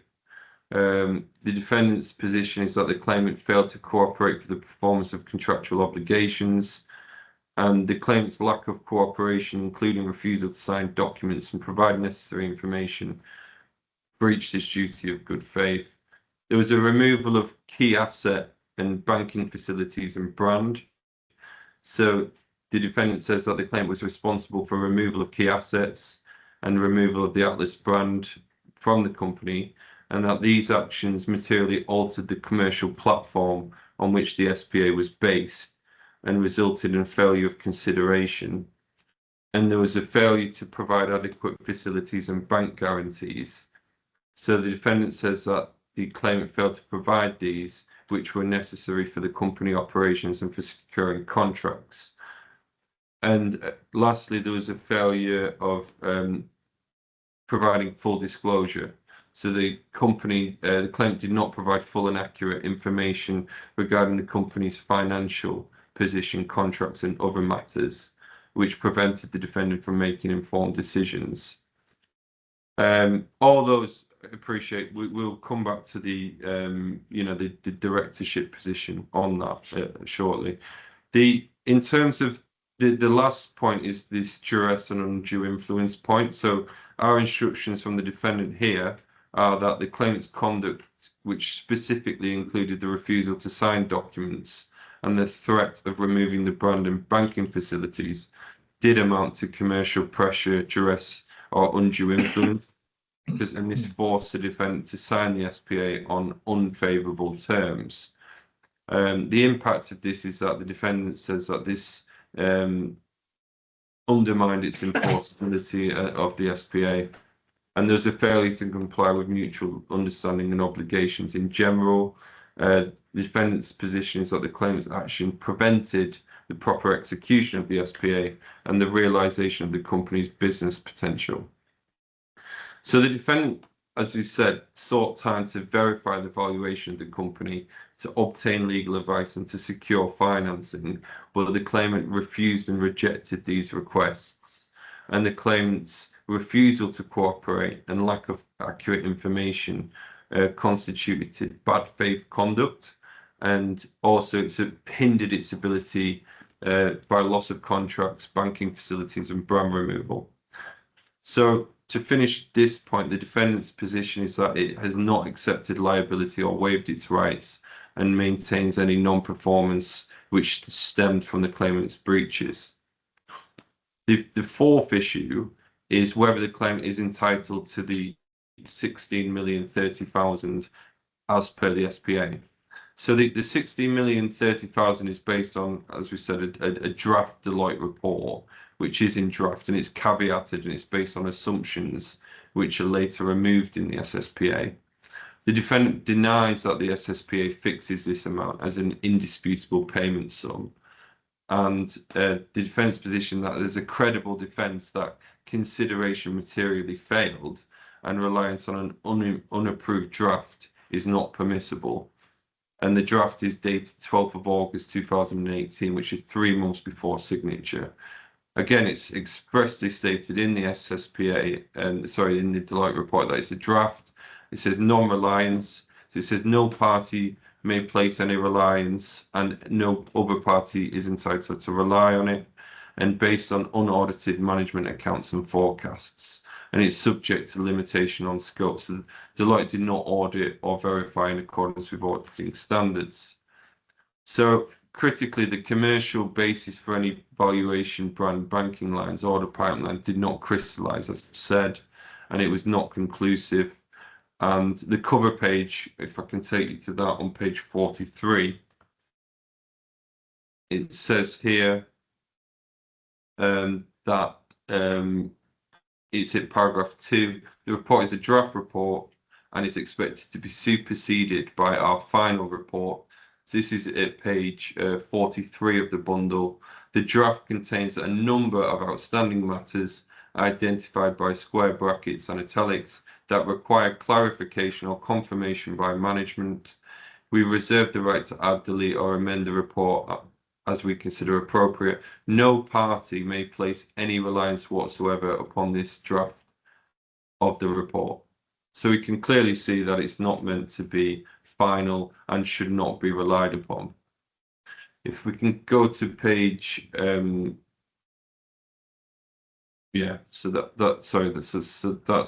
we can go to page 47 of the bundle. So this is the executive summary, which relates to the draft report. The claim in the defence submission is that the claimant has failed to justify the basis upon which the Deloitte draft report is relevant, and raises key concerns and limitations. So if we can see here, bullet point 1, it says in key considerations, we note that our valuation conclusion is for a majority equity interest in Atlas, indicating control of operations for potential, but excludes any illiquidity related adjustments owing to private company nature of the business. And bullet point 3, we have relied on information and explanations provided us by management. Our procedures and inquiries do not include verification work or constitute an audit in accordance with generally accepted auditing standards. Accordingly, we do not express any opinion on financial data or other information provided in connection with this engagement. And then bullet point 4, the information made available to us included unaudited management accounts and forecasts provided by management. We accept no responsibility for this information or the ultimate accuracy or realization of these forecasts. Unless otherwise noted therein, for the purpose of justice, we have assumed that presentation of financial information has been accurate. So you can see that they've clearly relied on the parties. If we can go to the 5th bullet point, we know that although we have placed reliance on unaudited management accounts, we understand that the totals do not match total liabilities. And a change to the balance sheets relied upon may have a material impact on the concluded value. And then bullet point 6, we understand from management that Atlas holds a secured current order pipeline of 119 million, which has been incorporated into the business plan. We have relied on management's representations that this pipeline is secured. Should this not materialize, our concluded value may be materially impacted. And then if we go down one, the business plan of Atlas is contingent upon capability to successfully finance and deliver projects in the pipeline. Failure to deliver any projects could result in an adverse impact to management's business plan and key client relationships and may materially affect our concluded value. So you can see the defendant's position is that the claimant has relied on this Deloitte draft report without its permission and not in accordance with the RDC itself, because RDC 31.13 specifically says that no party may call an expert or put in expert evidence of an expert without the court's permission. But the report is not being tendered by either party as an expert report. The point about expert reports is that a party leads expert evidence of an opinion. Now, this report is not being tendered for that purpose. It's being tendered as a matter of fact, the fact being that at that time, that's what the report stated. It's not being tendered, as I understand it, by either party for any other purpose. So simply RDC 31.13 doesn't apply in this circumstance. I accept that. You're quite right. It is a situation where the court has not ordered reports and neither party provide reports. So I do accept that point. It's more the wording, because it essentially says or put in evidence an expert's report without the court. So, but I take on board your point. It's more of a factual submission. Yeah, understood. Okay. Okay. So we would say that the burden of proof is on the claimant to prove that the SSPA accurately reflected the intentions of both parties, and that the valuation of shares was appropriately carried out, which we would say has not been the case here. So issue 5 is whether the claimant is entitled to receive the 9% interest from the 30th of June 2019 until date of final settlement. I think you quite rightly pointed out that if any interest is awarded, it would only be post-judgment interest. And not pre-judgment. So any interest in the defendant's submission is contingent on liability, quantum, and the rate which is proved, which we say has not been the case, certainly pre-judgment. So there's no immediate judgment on interest should be granted, we would say, and obviously, as we've alluded to, costs should be considered. Another point I think is worth mentioning here, Your Honour, is that we did have the pre-trial review and we took on board all the points you raised. Now, we did try to engage in a mediation before this hearing, but that failed, unfortunately. And that, I think, is something which should be considered from a cost perspective as well. Well, what I intend to do, Mr. Whitehead, is that I will deliver judgment on the issue of liability and, if appropriate, on quantum, and then invite submissions on costs subsequently. Understood. So, whilst you may make some general observations about costs at this stage, I'm not going to take detailed submissions about costs. Of course, I thought you might take that approach, which is obviously the correct approach. But I just wanted to make you aware of that. Since the pre-trial review, it just seemed like an out of time. The defendant's position is that it believes that settling the company's debts to Atlas was the economic essence of the transaction, which, given the draft and the urgent operational needs and his actions, and that the claimant's schedule of instalments assumes an unchallenged fixed 16,030,000 price, which is disputed. We would say that the quantum must reflect the true value at the relevant time, payment assumptions of liabilities which have already been made, and the removal or failure of the price of underpinnings. So interest from 2009 at 9%, we would say, is untenable, and especially where enforceability consideration and quantum are all in dispute, and there's no basis for interest on a sum not shown prior to that or due. So our submission on this point is that the SSPA does not make any reference to a contractual interest, and if any interest is awarded, it should be post-judgment. But again, that would be considered after liability, as you quite rightly pointed out. Issue 6, whether the claimant is entitled to recover legal costs. Again, is that something you'd want me to address now, Your Honour, or should we deal with that after liability has been?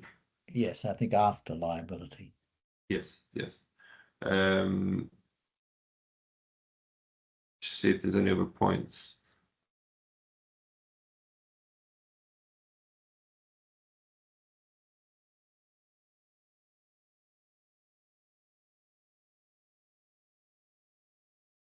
So there's a few other issues. I think I'll just quickly highlight them. So it's whether the claimant's actions of failing to sign company documents pertaining to Atlas, which included potential high-value contracts, resulted in a negative effect on Atlas, his business plan and client relationships. So the defendant's position is that potential projects referenced in the Deloitte draft report did not proceed because the claimant failed to sign documents for Atlas, which included several high-value contracts over a substantial period. Their position is that the conduct negatively affected Atlas's business plan and client relationships and would likely have reduced Deloitte's valuation of the company, despite the valuation being only in draft. And whether the defendant was aware or understood the terms of the SSPA prior to signing. Again, this will all come out as part of his witness evidence, but the defendant's position is that the defendant reviewed the draft SSPA in a distressed mental state and faced pressure and deadlines to secure high-value contracts, and the claimant's refusal to sign key company documents for a prolonged period stalled operations and contracts, which left the defendant with no practical alternative at this stage. So the defendant claims that the claimant acted in bad faith by leveraging the pressure on that. So they're the points we'd like to make, and unless you wish me to address anything further, that's it. No, there's one matter indeed I should have asked Ms. Bejoy, but you might be able to assist me. The share sale and purchase agreement appears at page 110 and following of the bundle, and then at page 121 is either part of the document or a document in Arabic. What can you tell me what that is, the document at 121?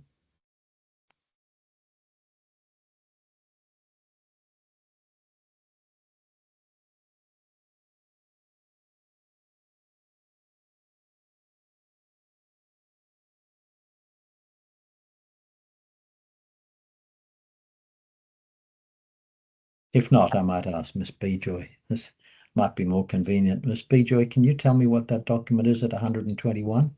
Yes, Your Honor. So, Your Honor, this is the first version of the Arabic document that was then subsequently notarized.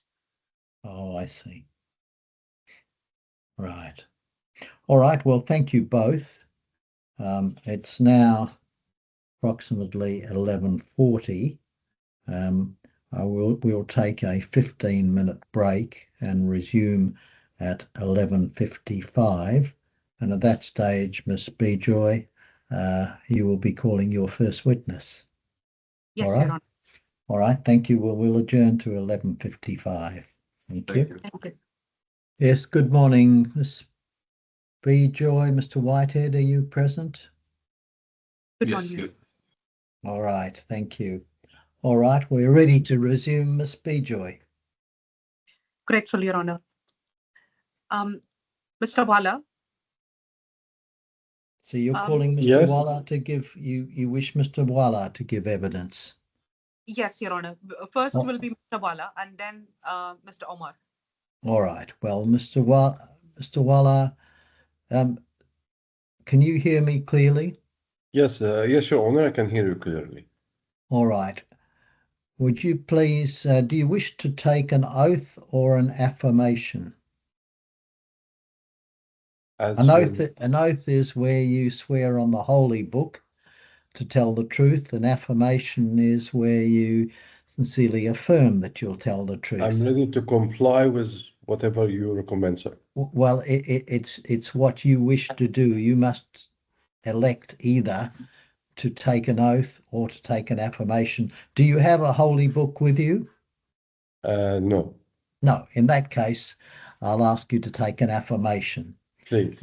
Would you first please state your full name and address? Wala Nabil Arafat Blasi. My full name is Wala Nabil Arafat Blasi. I live in Abu Dhabi, Al Aryam Tower, Mina Road, Corniche, Abu Dhabi. And what is your occupation? I was working as a CFO, the Chief Financial Officer of Atlas Group. All right. Would you please repeat after me? I sincerely affirm and declare I sincerely affirm and declare that the evidence I shall give that the evidence I shall give will be the truth, will be the truth, the whole truth, the whole truth, and nothing but the truth. and nothing but the truth. Yes, thank you. Ms. Bijoy. Thank you, Your Honor. Mr. Balesi, you have submitted a total of 3 witness statements in these proceedings. Correct. 1 witness statement of fact and 2 in relation to immediate judgment application, correct? Correct. Could I ask you to please refer to your witness statement, which is on bundle page reference number 208 until Okay. page number 222. Okay. Do you confirm that this is your witness statement? Yes, I confirm. Could you now turn to page number 222. Yes. Is this your name and signature Yes. that is appearing on this page? Yes. You personally signed the statement, correct? Yes, I did. Can you tell the court on what date did you sign this statement? So that first statement was 21st November 2024. Do you confirm that the contents of the witness statement are true to the best of your knowledge and belief? Yes, it is the truth as per my best knowledge and belief. Okay, can we now look at your second witness statement, which is on bundle reference 491 through page number 402? Yes. Sorry, 502. Sorry, Your Honor, sorry to interject. I think it was agreed that the immediate judgment application would be dispensed of or not brought forward. So look, if it helps my learned friend, I won't be referring to the witness statements in the immediate judgment application. I'll just be referring to the substantive factual witness statement which was filed. So I don't know if that helps or not. Yeah. Do you still wish to put into evidence the witness statement at 502, Ms. Bijoy? Yes, Your Honor, we would like to Right. place both the witness statements submitted along with the immediate judgment application to be All placed right. before Your Honor. Yes, well, I'll permit that to be done. Rightful, Your Honor. Proceed. So do you confirm that this is your witness statement, Mr. Balesi? Yes, I confirm. Can you now please turn to page number 502? Yes. Do you confirm that it is your name and signature that is appearing on page number 502? Yes. Could you also confirm that you have signed this statement? Yes, I signed it. And do you confirm that the witness statement is true to the best of your knowledge and belief? Yes, I confirm that is true to the best of my knowledge and belief. Could we now turn to the third witness statement, which is on bundle reference starting from 423 until page 530? Yeah. Sorry, I think this 423 523.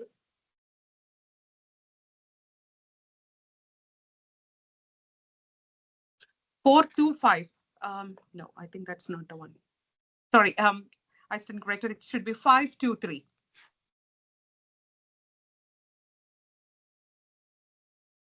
Yes, that's your third witness statement until page 530. Yes. Do you confirm that this is your witness statement? Yes, I confirm. Do you confirm the signature and the name appearing on page number 530 belongs to you? Yes. Can you tell the date on which this witness statement was made? 26 August 2025. Do you confirm that the contents of this witness statement is true and best to your knowledge and belief? Yes, it is true as per my best knowledge and belief.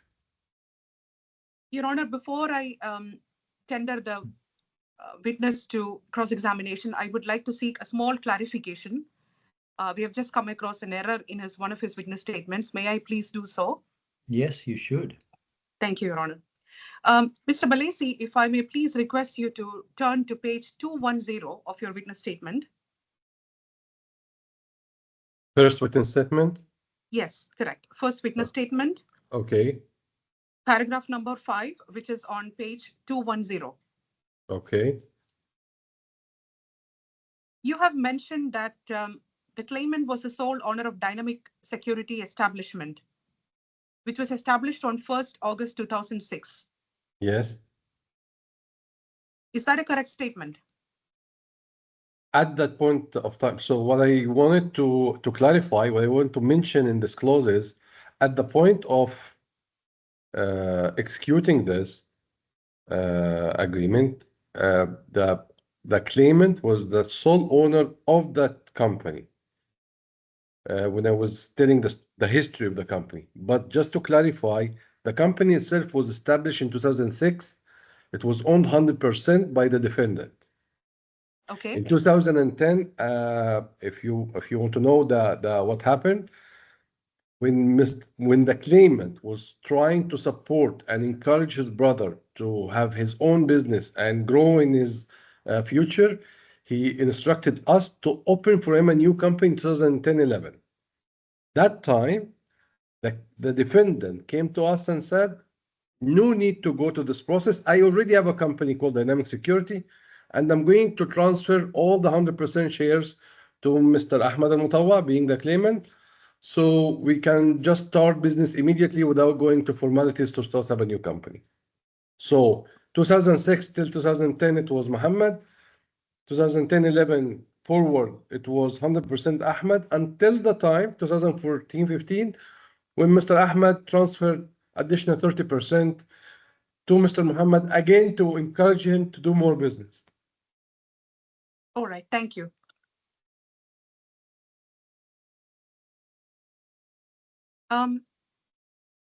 Is there anything further that you would like to add or clarify in relation to your witness statements? I believe there are none for now. I have heard the previous discussion. I have a lot of comments, but I will leave it for you to. Yes. I will leave it for you to drive to lead the questions. All right. Yes. Your Honor, that's it for the evidence chief. I will just tender. Yeah. All right. Thank you. For the cross-examination. Mr. Wali, Mr. Whitehead, who is counsel for the defendant, will now ask you some questions. Mr. Whitehead. Thank you, Your Honor. Your Honor, just before we do that, and I'm not sure this is appropriate for the, obviously it will be under your purview on this, but whether it's appropriate for the witness to, because it's a legal point. My position is that the immediate judgment witness statements were filed way after the exchange of factual witness statements. Now, my learned friend has confirmed at the start of the hearing that she doesn't want to pursue the immediate judgment. So those witness statements procedurally should not be factored in the evidence. Well, the evidence, the witness statements are part of the court record. They may be tendered by the claimant as part of his case for the trial. Indeed, and there's no prejudice to you. You came here today knowing that those statements had been made. Indeed, you've responded to them previously. Your Honor, the only point I'm trying to make here is that, you know, we prepared submissions on the basis of responding to the immediate judgment application itself, and obviously that was dropped. Now, my only concern with this is that if, for example, we'd have made an application and put in a witness statement after the date for factual witness statement exchange, then there's an argument, would that have been would that have been considered? Well, you did put in a statement in reply to the immediate judgment application, did you not? Correct. Yes. And you may tender that witness statement if you wish. Okay. Very well. Yeah. And of course, insofar as the witness statements make any submission, comment, or otherwise address whether or not there is any real prospect of the defence succeeding and so on, they are not relevant, as you've said, insofar as there is no immediate judgment application. It's only any factual evidence in them that is relevant, and as I say, you may tender the witness statement you filed in response to the immediate judgment application if you wish. Very well, thank you. All right. Do you want to proceed to cross-examine, Mr. Whitehead? Yes, thank you, Your Honour. Mr. Balasi, my name's Mr. Whitehead.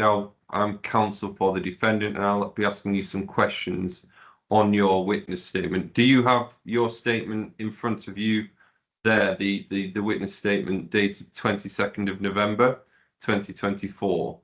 Yes. Okay, very good.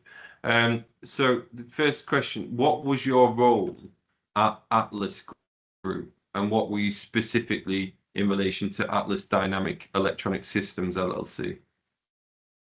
So my role in Atlas was as Chief Financial Officer of Atlas Group, working for our ultimate owner, Mr. AHMED SEDDIQ MUTAWA.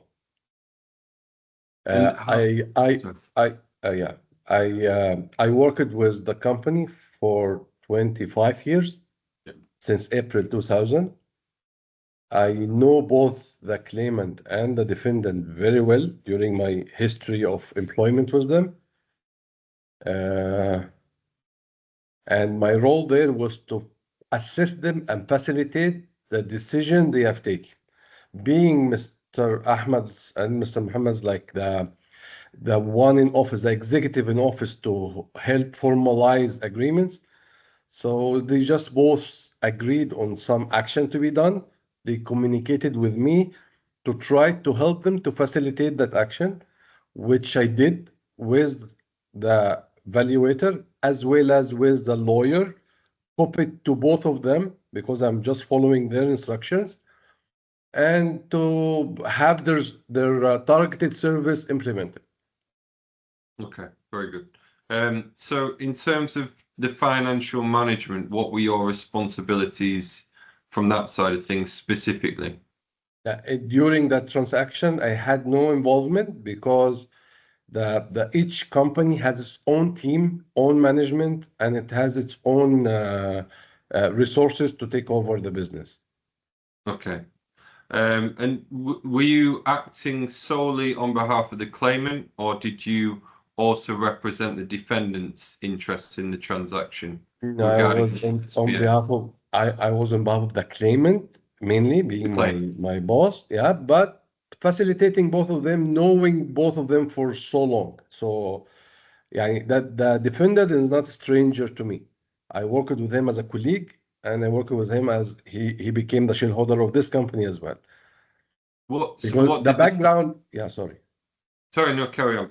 The background of the entire transaction was that when Mr. Mohammed, I know Mr. Ahmed SEDDIQ and Mr. Mohammed very well.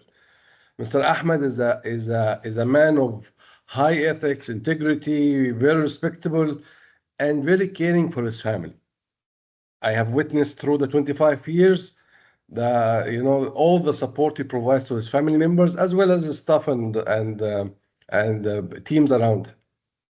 Now, when Mr. Ahmed left Abu Dhabi Investment Authority, Mr. Mohammed, I mean, the defendant, Mr. Ahmed saw a potential that he could support his brother and give him a role in Atlas. Being that his brother is qualified from University of California in business and specifically in marketing and economics, finance and economics. So he thought that he could support his brother by giving him a role in Atlas for his future.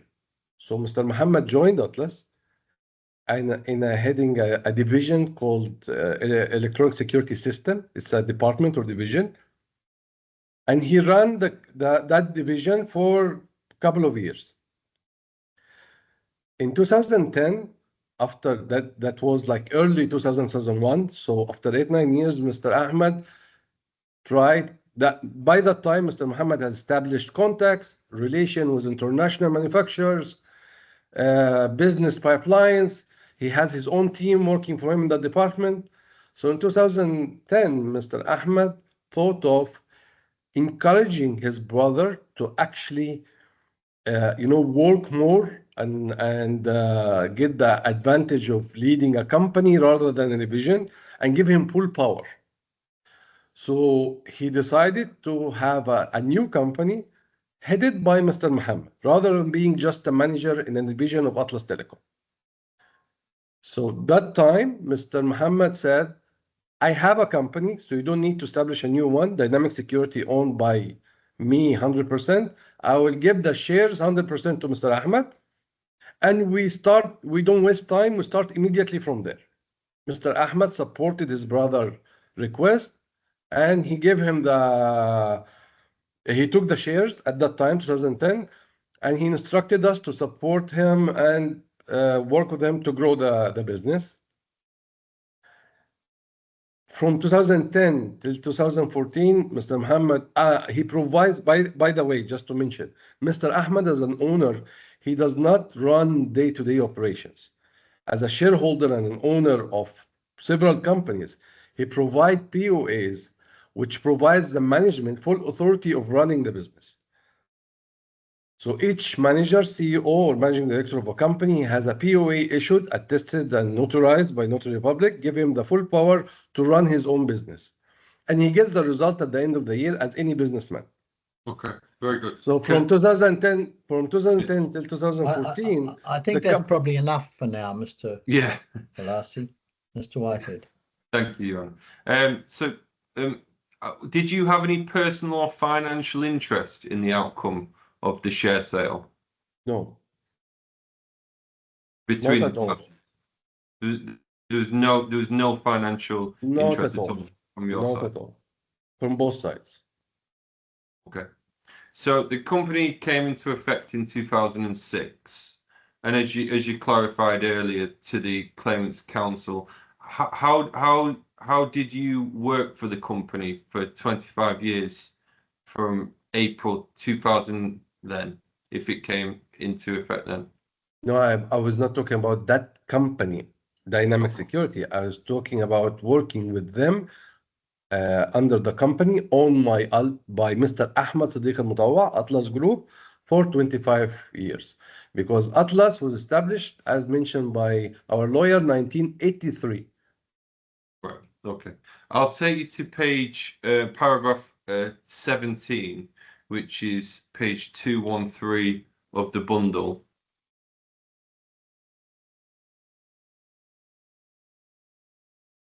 I'll give you a minute just to have a look at that. So here you state that the official share sale and transfer agreement, the Arabic agreement, would be circulated for initial signatures to demonstrate that the terms of the SSPA were clearly outlined and understood by both parties. Correct? Yes. Is there a copy of this Arabic agreement? It is the one attested and submitted It is the shareholder, innovation of amendment of memorandum of association, which is attested by both parties. Well, that's not the full version, is it? It's a short version, as we've identified, correct? It is the version which has the main share, which is directly related to the share transfer conditions, because in the SPA the other condition was commercial. So why was then a full Arabic version not produced?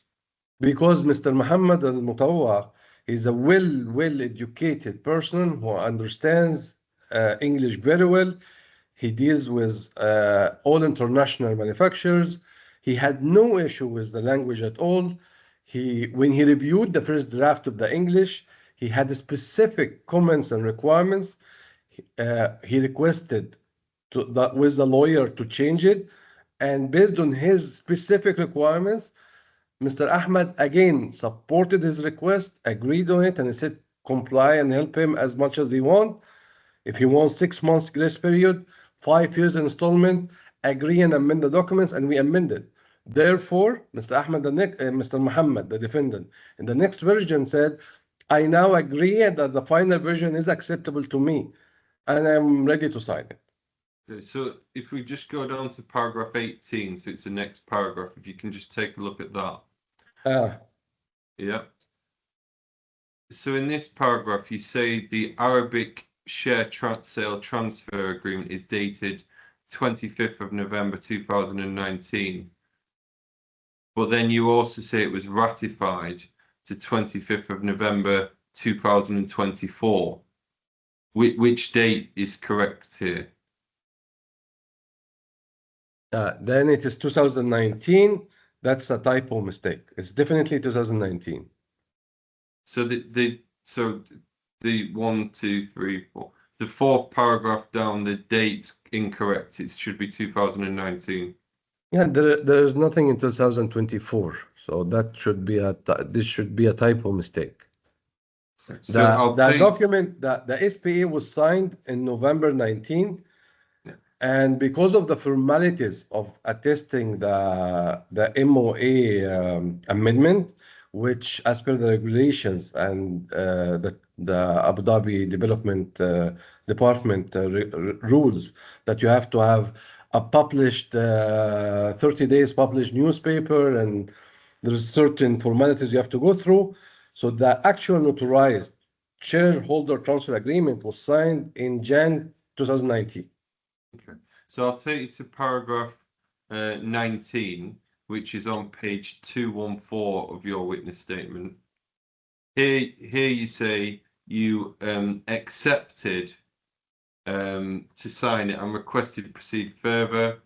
And then the date's 21st of November 2018, and then confirmed acceptance 30th of November 2019. However, the SPA was signed on the 25th of November. So does this mean that the SPA was signed before final acceptance from the defendant? Is that what you're saying here? No, what I'm trying to say, what I was trying to say there is when the document was printed for signature, it was printed based on the confirmation of both parties on 25th November. That is the date was put in the documents. Now, if you recall, we just said that after printing that document, Mr. Mohammed approached the lawyer to change one term, which is the repayment of the 16 million, to have a 6 months grace period and to pay it on 5 years. This page only was replaced. Therefore, the documents we did not change. We just removed the page of the previous payment term, and we put the one requested by the defendant, and the documents were signed. Okay. So if we go to paragraph 22, you then say, on the 7th of January, both parties attended the meeting with Notary Public to sign the Arabic share transfer agreement to be notarized. But how could they notarize the 25th of November 2009 agreement in January 2019? That is exactly what happened. I said 25th 25th of November. November. There. Yeah, so you've got it's the 25th of November, and it's notarized on the 7th of January. Yeah, it is November 18. But yeah, exactly. So that's a mistake as well, correct? Yeah, November 18, as I mentioned earlier, and now that November 18 is 25th November is the date of the agreement. And it took us from November 18 to Jan 19 to comply with the formalities of the memorandum of association amendment requirement. That's why it was notarized in Jan 19. Okay. And even if we were just discussing that between the Deloitte report, which is August 18, and November, where the SPA was signed, and then January 19, if Mr. Mohammed had any issue with the valuation or with the document, he wouldn't have signed the notarization. Just let me ask, if you can let me ask the questions, if that's all right. Yes, please. The specific questions. Thanks. So if we go to paragraph 24, this again is on page 214. You've mentioned here that upon the first installment agreed on the due date of 1st of June 2019, why do you say the first installment was due on the 1st of June 2019 when the SSPA you rely upon sets the 30th of June 2019? That's it, clause 3.1. I can take you to that clause. If you go to page 126 of the bundle. Yeah, 24, I can see it. I can see 24. So it's 114 of the bundle. So at 114 of the bundle, it clause 3.1. You can see the payment terms. Yeah. Have you got that? Yeah. So I'm just wondering why you've said the first installment was due on the 1st of June 2019. That was, I mentioned 1st of June. That was, again, as a typo mistake, because in the paragraph 20, I mentioned clearly the 30th June 2019 is the first installment. So installment by 6 months period was in June 19. In this 24, the point or clause 24, in my witness statement, I mentioned it wrongly first. It should be 30th June. So if we can go to Annexure C7, which is a copy. It's the English agreement that had been signed in November 2018. So basically this is dated December 2018, correct? At the top, can you see there? No, I cannot see that one. It is not important. So it's it 126 of the bundle. I don't know if you've got, have you got the bundle in front of you? I have my copies in front of me. I can you guide me how to view the bundle? Well, I think your counsel should be able to assist with that. Your Honor, with your permission, if I may Yes. please guide the witness. Yes, please. Mr. Balesi, we have sent you the bundle. So if you could please open that document and type in the page number, it will take you to the exact page reference Mr. Whitehead is asking the questions on. Can you allow me a couple of minutes, please? Sure, Yes, of absolutely. course. Of course, Thank you very much. Condition. Thank you.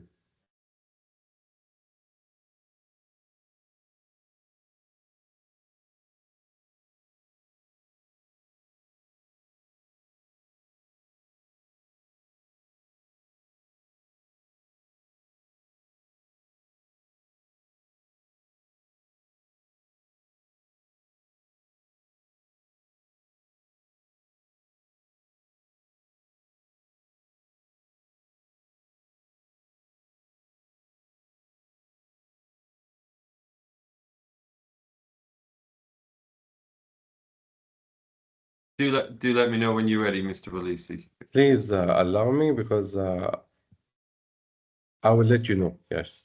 Okay, thank you.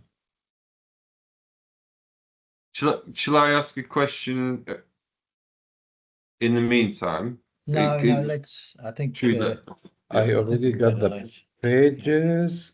You said, can you repeat the page again? I have the bundle in front of me. Yes, it's 126.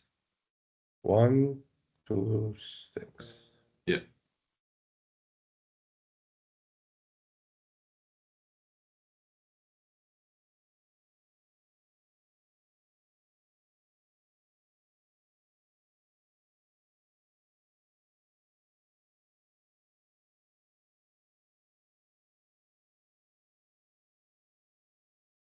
تو 5 126 سي 7 توثيق 126 توثيق لخدمات الشركات.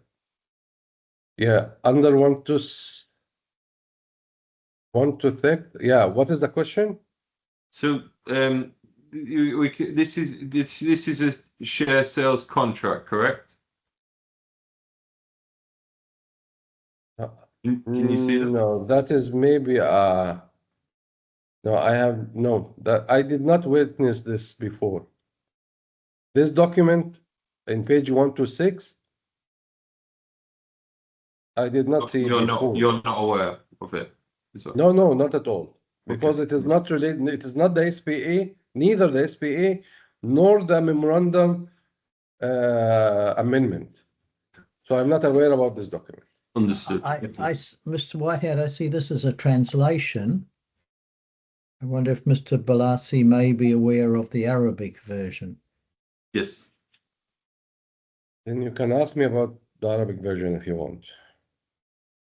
So I think the Arabic version should be on 129. I think it is in 121 if I'm not mistaken. No, I think it's on 129. Let us see 129. 129. That is attested on 7 Jan. Yes. 129. Yes. So look, the question, so we can, what was your role in the negotiation of the SSPA between the claimant and the defendant? My role was not in negotiation at all because it is mutually agreement. It is not even like a dispute there. It was mutually cooperatively agreed. My role was to facilitate, being that I send an email to the lawyer copying the defendant and the claimant, both parties, shareholders, saying we have agreed on so and so, please draft the agreement.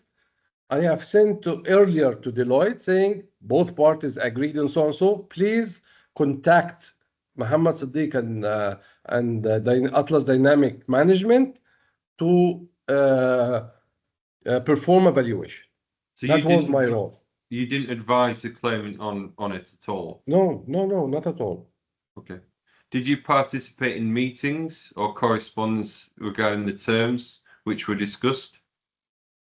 Between Mr. Mohammed and Mr. Ahmed? Generally, it could be the lawyers, it could be between the parties.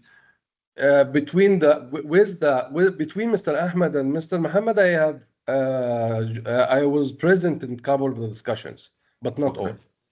Okay. That is where I have got their instruction with all these headlines or main lines of the agreement, and to share it with the lawyers to draft it. Okay. And did the defendant ever request an Arabic version or express difficulty? Not at all, because he's very fluent in English, so he didn't need an Arabic version. Okay. And what you mentioned some of these meetings. What was the nature of these meetings? Just to agree, because when they decided to sell the shares to the other, so that time they said fairly, let us, because Mr. Ahmed also and Mr. Mohammed wanted to have an independent valuator to go through the in spite that it is a family transaction, brother and brother, they wanted to do it in the right way. So they asked to have an independent valuator to do the work and come up with a valuation value. That is where Deloitte was engaged. Okay. And based on that value will determine for them the value of the business, based on which one of them will buy the others. So at the start, Mr. Ahmed said, if you would like, my brother Mohammed, if you would like, I can buy you out. I can pay the 30% share and take the company based on that valuation. Mr. Mohammed said, it is my business. Thank you for helping me to develop it that much during the previous years. But I don't want to let go. I want to continue doing my business and I want to grow it further. So Mr. Ahmed said, okay, would you buy my 70%? He said, yes, I want to buy your 70%. I don't want any other also partner in it. Then Mr. Ahmed said, fine, I agree. Then we said the 29 million as a price, 16 million, sorry, as a value. 16 million is equivalent to 70% of that. That will be the share consideration price. Do you agree? Yes, I agree. Then Wala, please send these documents, send these points to the lawyer to draft for us. Now, even during the discussion, it was clear and mutually agreed that being Mr. Mohammed will become the 100% owner of the company. So in due course, the name Atlas would be required to be changed, so we don't make a market confusion. Mr. Mohammed agreed, and Mr. Ahmed gave him a 1-year grace period or 1-year allowance to be comfortable without any pressure to take all the required time before changing the name and removing Atlas name. The second point, which was clearly agreed also, that because me, Ahmed SEDDIQ, as a 70% shareholder, I'm going to be totally out of the business. Therefore, the new owner or the new 100% shareholder will have the obligation. It's mentioned in the SPA. He has the obligation to change the name. It is his duty. It's not the responsibility of the seller or the claimant. It is the responsibility of the buyer, the defendant, to change the name within the 1-year grace period, to formalize and change any banking requirements to his company, being the new owner of the company. Understood. So and pay the liability of the company. Yeah, understood. Because there was an indebtedness. Clearly, it has nothing to do with the consolidation. There was an indebtedness. I think you've answered the question, Mr. Bellothy. Okay. Yes, Mr. Whitehead. Thank you. Was the defendant given the opportunity to seek independent legal advice or financial advice before he signed the SPA?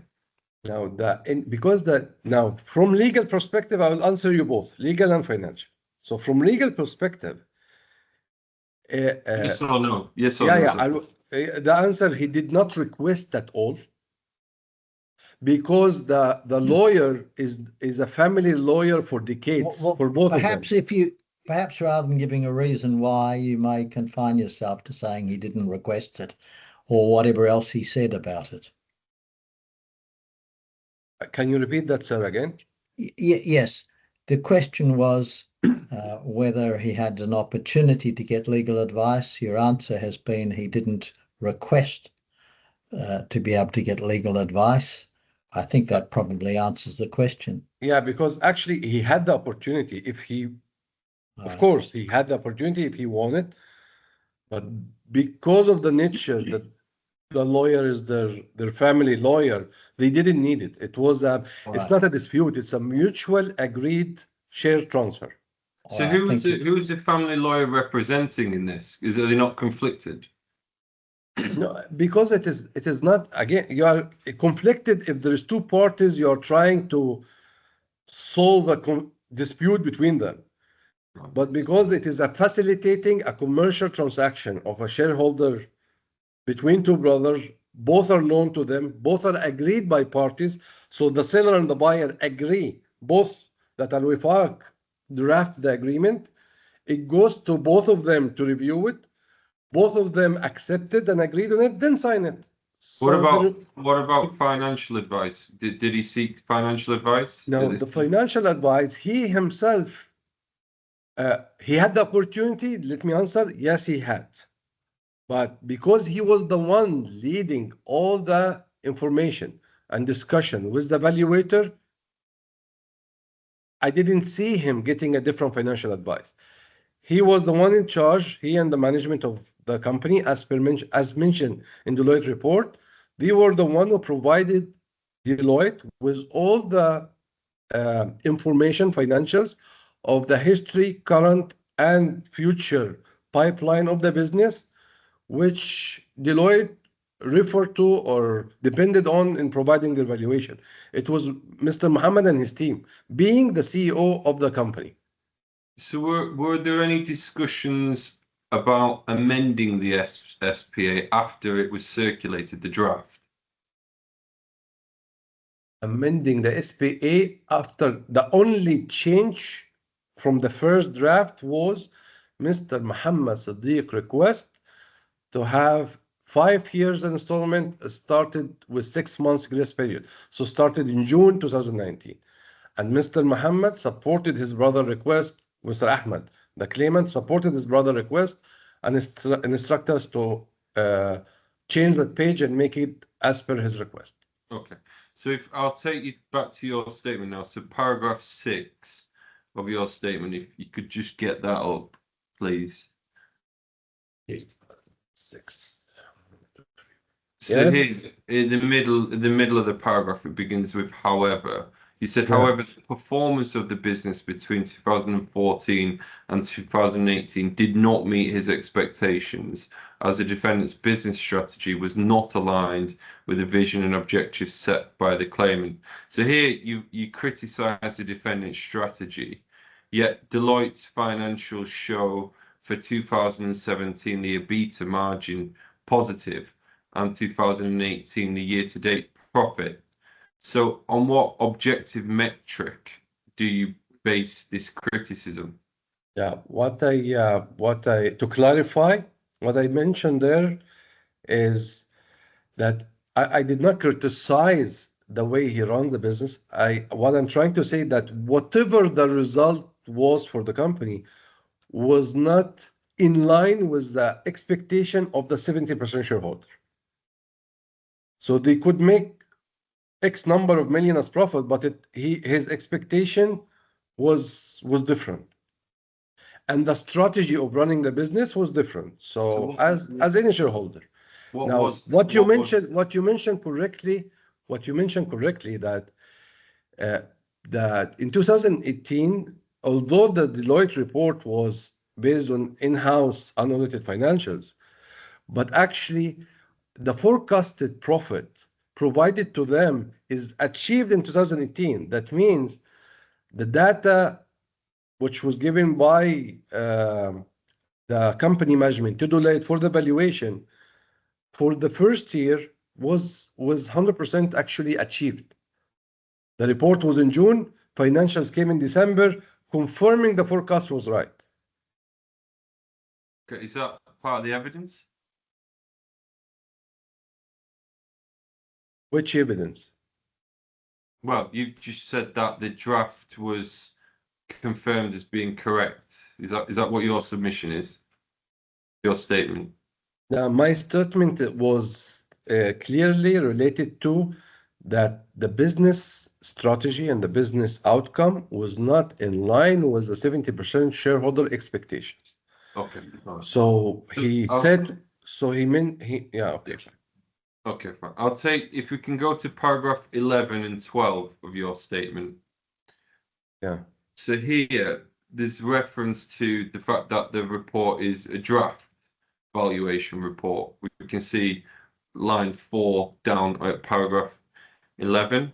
So, and it's and again, we've heard that in the report it says that no party may place any reliance upon the draft whatsoever. You agree with that? Is that correct? Well, hold on a minute, Mr. Whitehead. Do you mean, does he agree that's what the report says? Yes. Yeah, okay. Yeah, the report says that, yes. Okay, very good. So did Deloitte ever issue a final signed valuation? As far as I know, the Deloitte did not issue the final valuation. And why not? Why was the final report not obtained? The only reason was that they, in order, as per the company policy, in order to issue the final valuation, they will need the final payment to be done.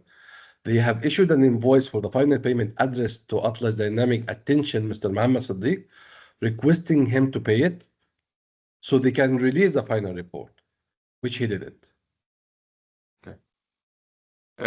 If we go to page 212 and paragraph 14b, so here you've referenced the defendant reviewed the draft SPA and requested some amendments, and the claimant in good faith did his utmost to support and facilitate the requests. And then at B, you say the defendant will not provide post-dated checks covering the installments.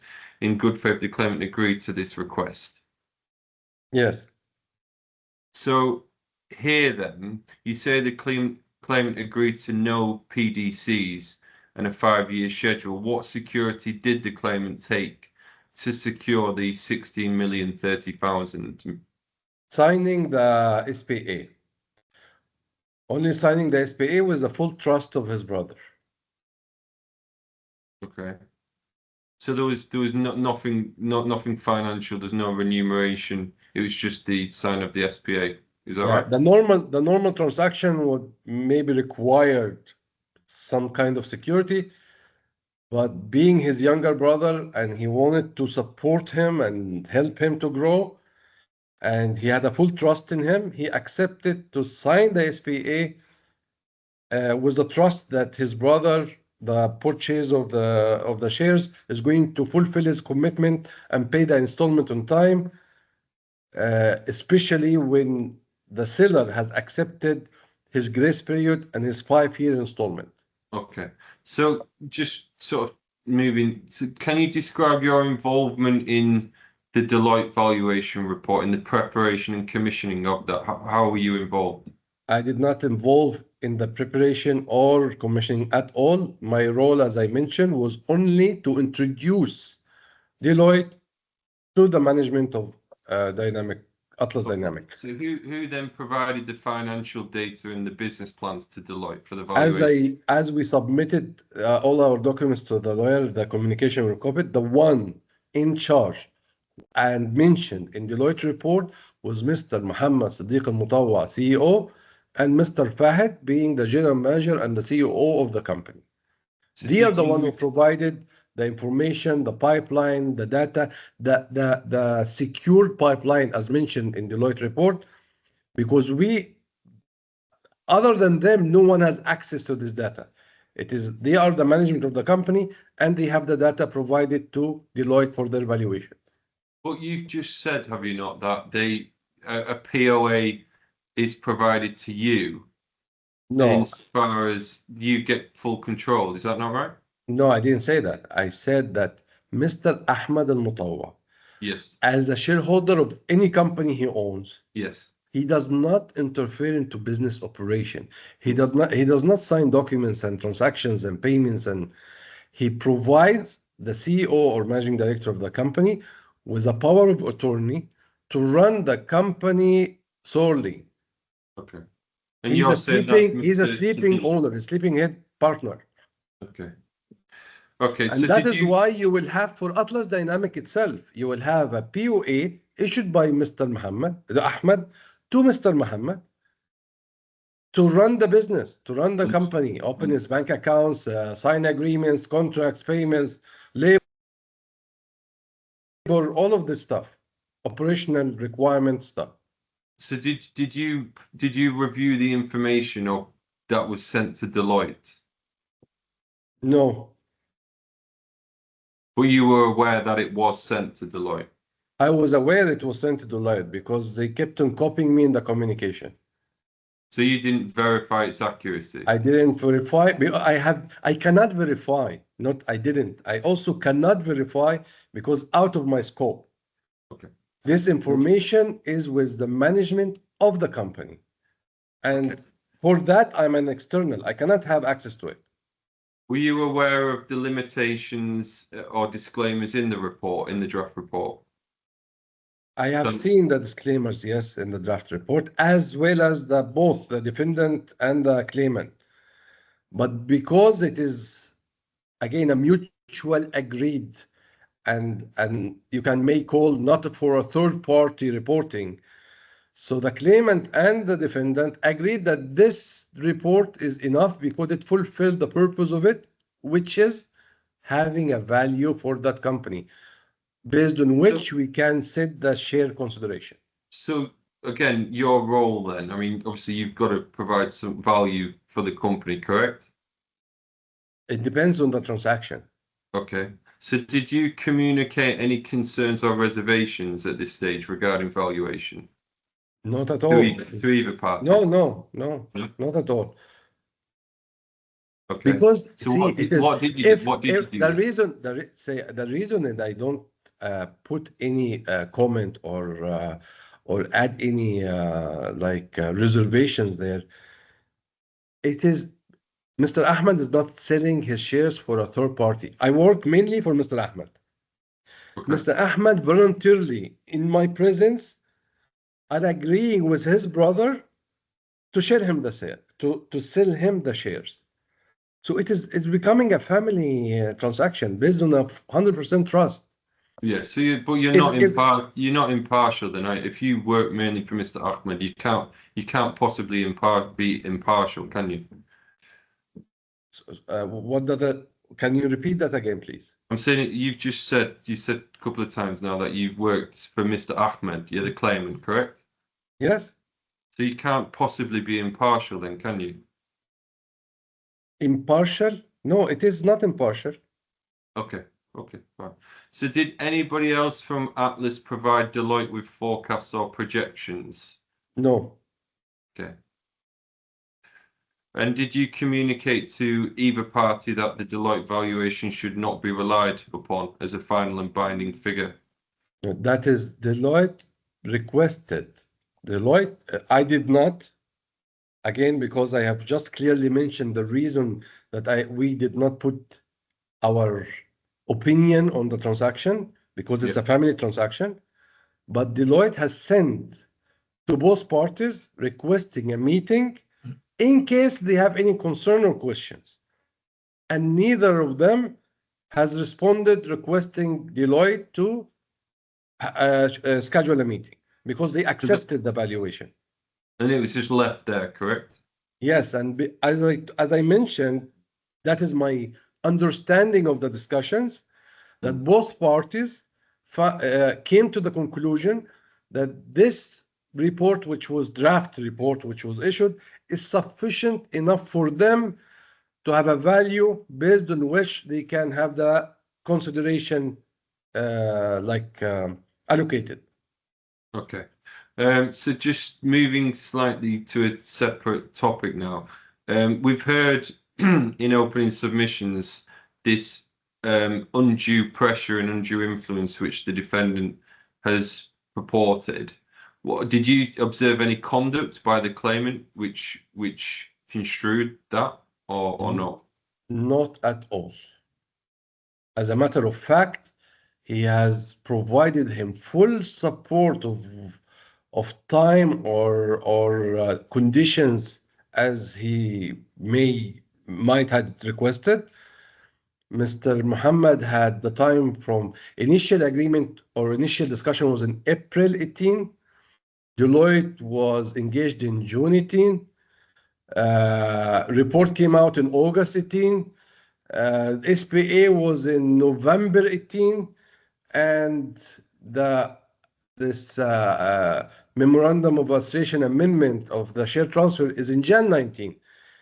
So it is almost 1 year. If he had any issue during this transaction, we would have known or he would have mentioned. But so were any deadlines set or imposed by the claimant on the defendant? not at all. None. No, other than whatever was mentioned in the SPA being mutually agreed, there was no deadline because we're going with the process. If you can see, when Deloitte was engaged in June, we didn't know it will come out in August. So when it came out in August, they took from August to November to discuss. And in November, I got the instructions to actually draft the SPA, make the SPA. Then we have made it reviewed by Mr. Mohammed. Then Mr. Mohammed agreed for it after changing the terms. He agreed with the final version. Final version is signed. Then it went for attestation. Now, from Jan 19 till 2023, after all our follow-ups on behalf of Mr. Ahmed, follow-ups to get his I think shares, yeah, Mr. Mohammed had never. I understand. So in terms of Atlas Dynamics business pipeline and the contracts at the time of the valuation of Atlas Dynamic and the SSPA, what was the status? Were you aware of that? No, that would be known to the management of the company, Mr. Mohammed SEDDIQ MUTAWA and his COO. But surely, Mr. Balisi, you would have knowledge of that information, those contracts. You must as the. No. We don't go to contracts by contracts. It's a large group of companies, aside of construction and real estate. It is a quite good volume portfolio of businesses. So we don't go into operations. We see results at the year end. So what do you do then? What do I do for whom? Well, what is your role? If you don't do that, what is it you actually do? What I do for my ultimate owner is overall business plan, budgeting for his entire portfolio, including construction and businesses and real estate portfolio. That surely must involve pipeline and contracts. Sure. Yeah, now, what we look for companies is the annual budgets. Every manager provide a budget for the year with a forecasted turnover. It's a budget, because pipeline means it is future contracts which would be coming for him. Now, budget for me is a kind of a committed target on the COO to achieve during a fiscal year. And as you mentioned, in 2018, the year of the transaction, he actually met the budgeted amounts. Okay, so you've mentioned budgets, secured contracts, correct? That is what is mentioned in Deloitte report. No, I'm asking you. I'm not asking what's in Deloitte report. I'm saying what do you've just said I'm trying, sorry, just to be clear, I'm trying to understand. I'm still not very clear. What is your role? What do you do? It's still not apparent. I've asked, you've mentioned that it's not pipeline contracts, it's budget. You said you're involved in the budget, correct? Correct. Okay. What I'm trying to drill down on and get granular on is what that means. Does that mean secured contracts, unsecured contract? How does that work? Well, the budget is a numbers and forecast provided by the CEO to the shareholders, where I financially observe and review for my shareholder, where he says that in a specific year he will achieve a number of a turnover and a profitability. Okay. That is based on some contracts in hand, yes, and future contracts. Yes. So in contracts, I'm completing. What we've said, isn't it? It's secured contracts and pipeline contracts, isn't it? Has to be. There is contracts in hand. Is a contract in hand. It's an under implementation. That's a done 100%, right? Pipeline has contracts which is secured or potentially under discussion. Okay. That's a pipeline.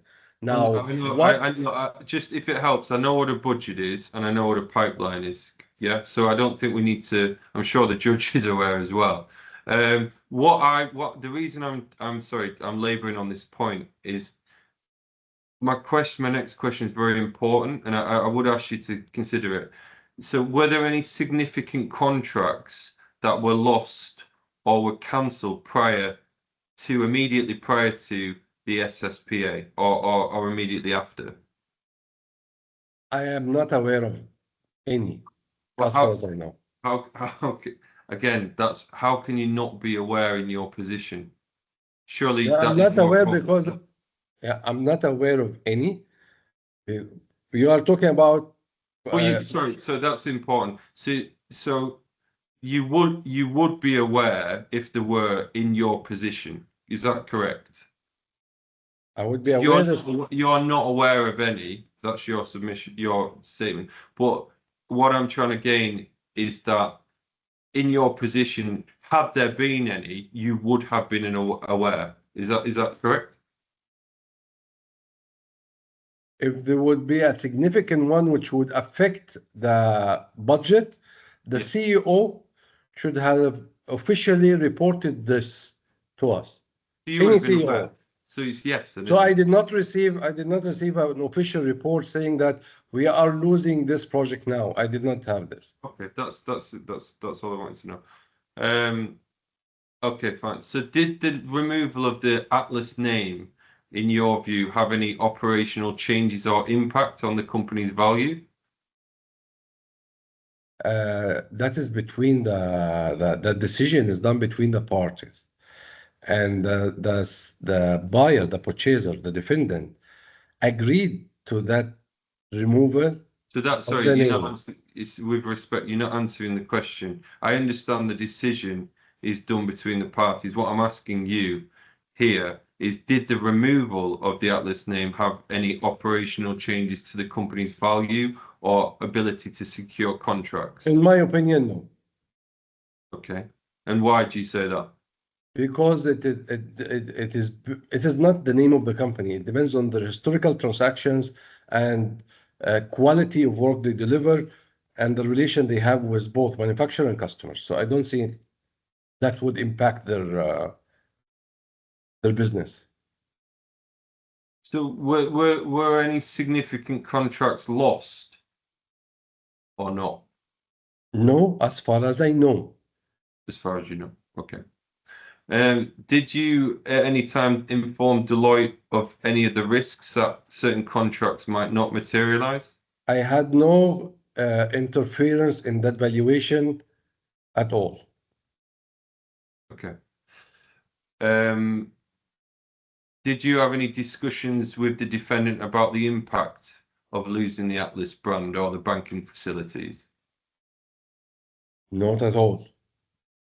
Okay. Because it is not at all, because it's these terms are agreed between them, and it is known that if a new owner is there, and as per the condition of the SPA, the new owner will manage his financial requirements and obligations. That is a matter of fact.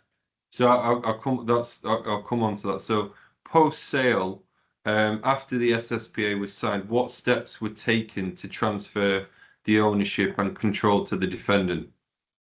All the actions was required by the defendant. It was the responsibility of the defendant. So the defendant has taken actions as per the agreement by settling the debts. Yes, he as per the condition, he settled the intercompany debts. As per the condition, even earlier, 1 year in advance, he has changed the name voluntarily based on his view. He could have, if the name was essential for him, he had the right to keep it for 1 year at least. But in January itself, he decided to change it. It is his decision and his action. Now, he also had the obligations to transfer all any banking project specific clients to his company name, to his Atlas Dynamic company name, which he did. Okay. Did you have any involvement? All right, thank you, Mr. Whitehead. It's now 1 o'clock. Yeah. We will now break for lunch, and we will resume at 2 o'clock. Very well. Thank you. Now, Mr. Bellassi, I just remind you that whilst you're giving your evidence like this, you're not to discuss your evidence or the case with anybody. All right. So Sure, we will resume at 2 o'clock. Okay. Thank you. Okay. Thank you. Yes. Good morning, Mr. Balachi. Are you with us again? Yes, I am, sir. All right. Mr. Whitehead, are you ready? Yes, Your Honor. All right, please continue your cross-examination. Thank you. Mr. Balachi, we got to talking about the company's financial affairs after the sale and if you had any further involvement. I think your position was that you didn't. Is that right? Yes, I did it. Okay. So were you aware of any disputes or issues between the parties after the SSPA was executed? Other than No. obviously, I mean, like immediately after. No. Okay. So after the SSPA was executed, did you have any further involvement in the company's affairs? No. Okay. So when did you become aware that there was an issue with this? After the follow-up of the between the teams for the payments, there was no payment from the defendant. Then we kept on sending emails and official notice reminders. Then we came to know that there's an issue when the claimant had no other way to proceed other than going through the legal process. Then we Okay. start hearing from the defendant his points.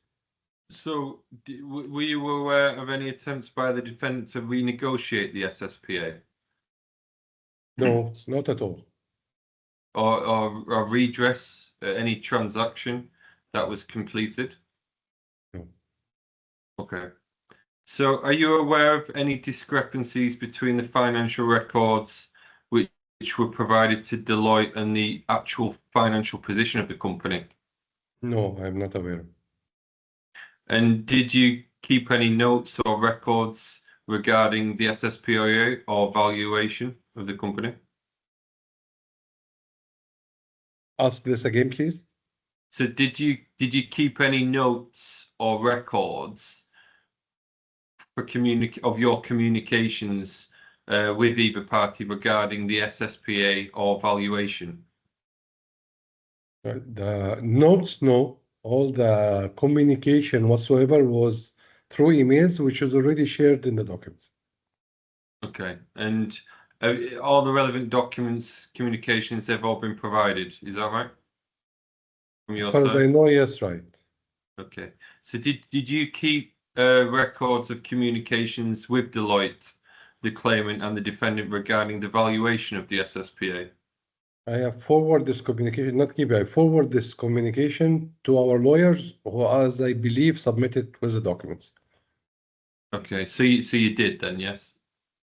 Yes, I'm saying I was copied, so I forward what I had to our lawyers, yes.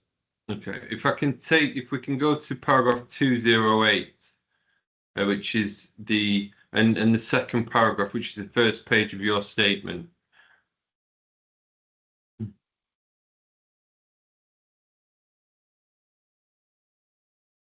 So you So state you are saying page 2? Yeah, so 208. So it's the first page of your witness statement. If we can go to paragraph 2 of 208. Okay, what does it say?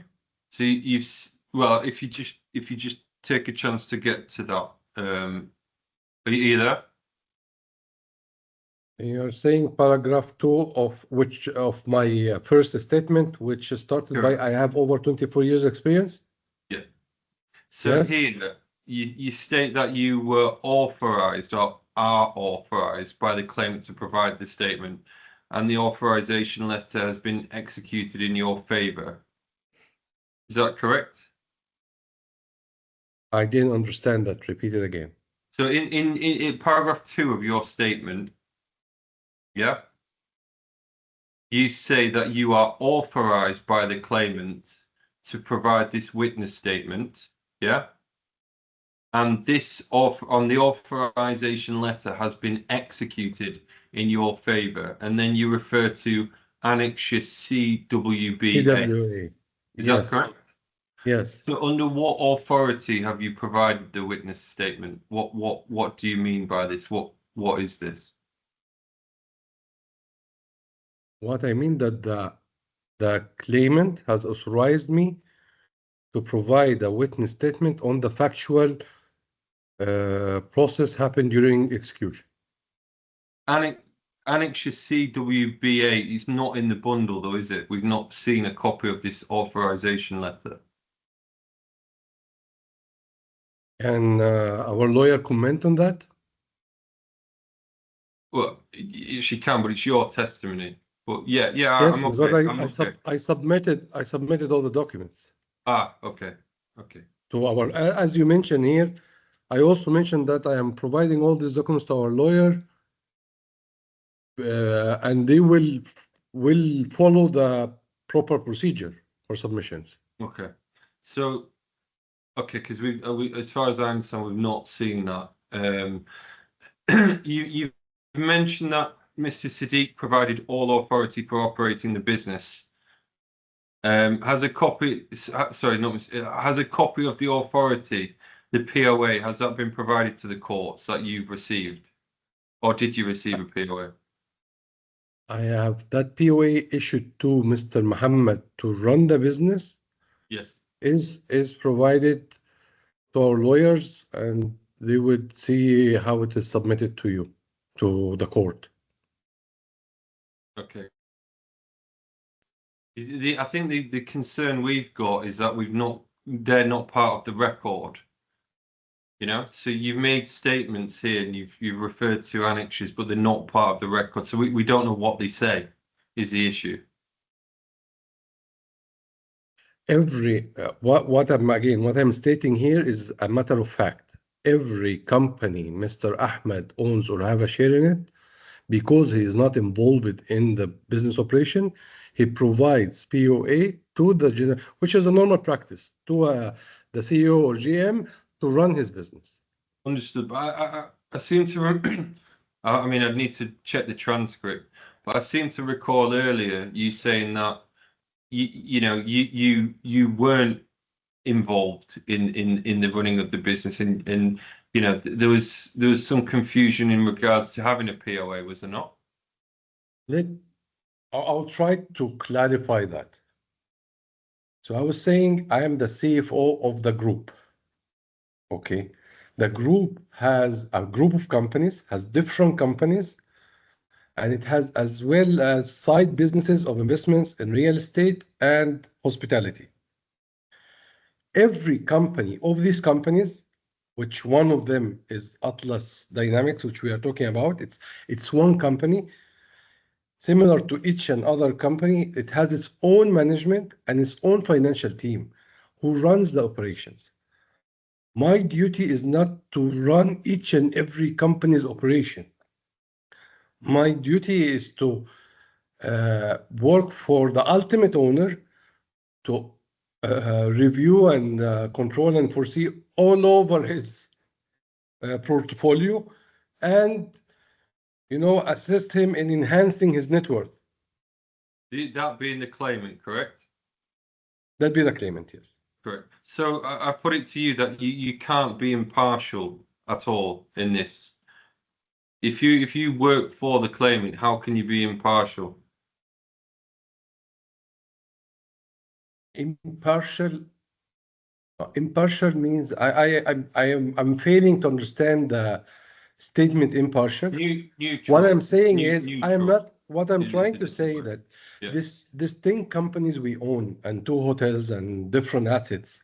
Yeah. I'm not the one who go every day to each of them and run financial transactions. I understand. Yeah. These are done by its own specific teams. My work for the owner is looking after overall his investments, which happens that one of them is Atlas Dynamics 70% shares. The issue we've got is there's no documentary evidence of your authority in the bundle, is there? I mean, you've referred this in your statement, but there's nothing which is supportive of that. Is the issue. And authority, again, I'm not authorized to run the company, one of the companies, which is Atlas Security. That is the authorization given to the CEO, Mr. Mohammed SEDDIQ MUTAWA. He is the one in charge of running the company. So I'm not authorized to run it. Last question then. What do you think the process which led to the SSPA was fair and transparent to both parties? 100% yes. In what way? That both of them, first of all, both of them are fully aware on the business itself, because the business was not new. It was running for 10 years. So they know it very well. Second, they have mutually discussed far in advance than execution the idea of selling the shares. Then they have mutually agreed within a reasonable and suitable time frame to have a valuation done in order to have a value by independent expert, valuation company reputed, which will establish the value, which will determine the shares consideration. Later on, they mutually agree that they will approach their law firm, their legal firm consultant, which is Al-Wifaq, to draft the agreement. And they mutually agreed again that after drafting it, Mr. Mohammed had a request to change the payment term of the 16 million, and our owner agreed to it. Then they signed it, then they executed. Okay. It's also yeah. And thanks. all the obligations, for actions post the signature, as clearly mentioned in the SPA, is on the shoulder of the defendant. He is the buyer, so he's supposed to be the one who take the certain actions, and which he has actually understood and fulfilled and completed all of them, except for the payment of 16 million. But you'd accept that the claimant has obligations as well under the agreement, yeah? No, the claimant had no other obligation other than signing the SPA. No, So he signed the SPA. The claimant had obligations under the SPA. No, the claimant had his obligations was one, after signing the SPA, which is signing the share transfer. It's actually signing the share transfer agreement. We know what the obligation. Which he did. Yeah. Well, Mr. Whitehead, you've said that the claimant had obligation. You've asked Mr. Balachi, did the claimant have obligations? Now you've said we know what they are. I don't know which obligations you're referring to. If you want to put to Mr. Balachi some particular obligations, you should do so. So which obligation? So you've said the claimant fulfilled all its obligations, is that right? Which is one, signing the share transfer agreement. So you're saying the claimant had only one obligation? To sign the share transfer agreement. And the defendant had obligation mentioned in SPA, which is one is settling of the intercompany debt. Two was he had 1 year grace period to change Atlas name or to remove Atlas name, which he decided solely on his own discretion to do it immediately after the SPA, after the sale innovation agreement signed, and to change all the project facilities from the banks to his company, which he did. The last thing is to pay the 16 million dirham on 5 years, 60 installment, starting 30 June, which he didn't. But why did he not do that? So there must be a reason. When we send him the emails of claiming the payments prior to the due dates, we didn't have anything solid, except that I need some more time. There was no objection on the 60 million. There was no issue with the process itself. It's only I need some more time. Yes, I signed for June 31st installment. I need some more time. And we were patient. Again, the claimant was patient from that time till 2023, where we had no other option than actually going through the legal route. Okay. I have no further questions. All right. Thank you. Ms. Bijoy, do you re-examine? Grateful, Your Honor. Thank you. Mr. Balesi, can you please have a look at paragraph page bundle reference number 808?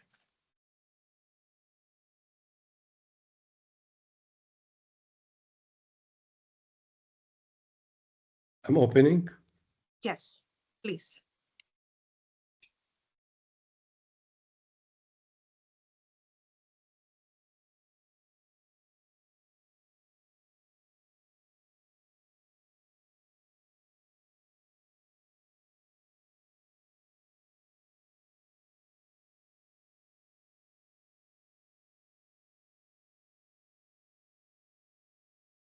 Yes. Can you please tell the court what this document is? The document is on the letterhead of Mr. Ahmed SEDDIQ MUTAWA, the claimant. The subject is authorization to testify as a factual witness in claim number CFI 095-2023 between Ahmed SEDDIQ Mohammed SAMEA MUTAWA and Mohammed SEDDIQ Mohammed SAMEA MUTAWA before the court of first instance Dubai International Financial Center Courts.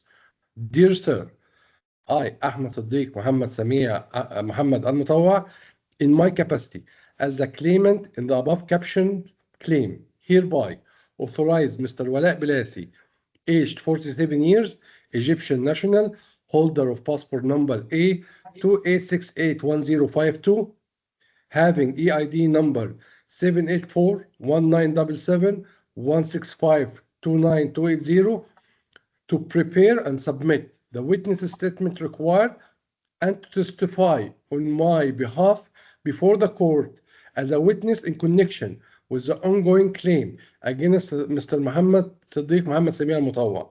I confirm that the statements given by the above said witness is in good faith and will be binding on us. Best regards, Ahmed SEDDIQ Al-Mutawa, and signed by him. Okay, thank you.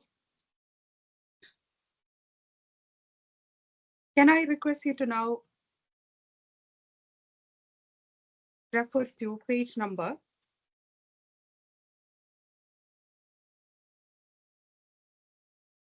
bundle reference number 121, please.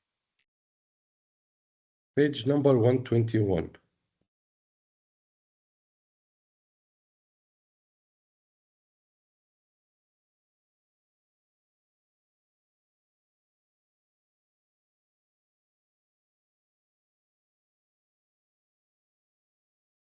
Have you got the document? Getting it?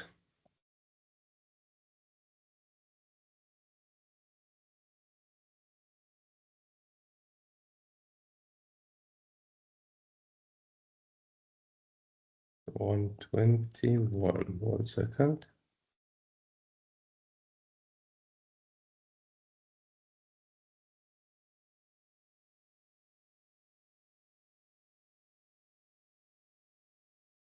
Sorry to keep you waiting. That's all right.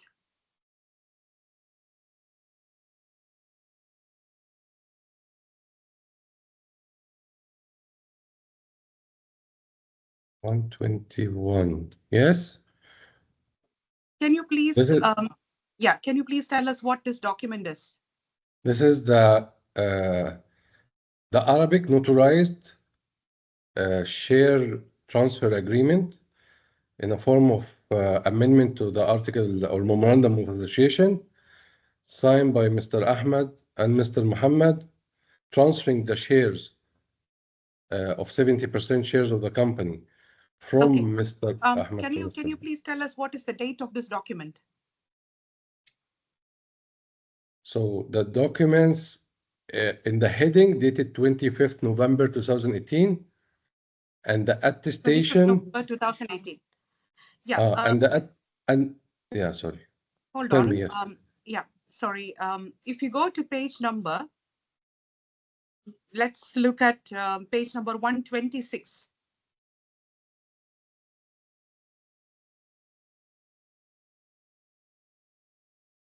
On 26 is the translation. Yes. Can we now look at page number 129? Yes, 129 is again the same document. Same document. If I may please request you to please refer to page number 132, 130. which is a continuation of the same document, but the Yes, last 130. Last page. Yes. Can you explain Yes. what is the stamp appearing on that page and what is the date of that stamp? That stamp is the stamp of the notarization, the date where the notary public has actually finalized and executed and formalized the agreement, which is 9 January 2019. 7 January, sorry, 7 January 2019. Okay. Can I now request you to please have a look at your witness statement, paragraph number 18, which is on page number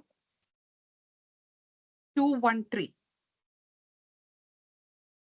Which is started by I state that al-wifaq legal. Yes. Yes. Can you please read that line? Okay. I state that al-wifaq legal had also helped the parties in preparation of the Arabic share sale and the transfer agreement dated 25th November 2019. Yeah, honey, can you please hold on? So Yes. do you clarify the date of the document? Is it 2018 or 2019? It's 18.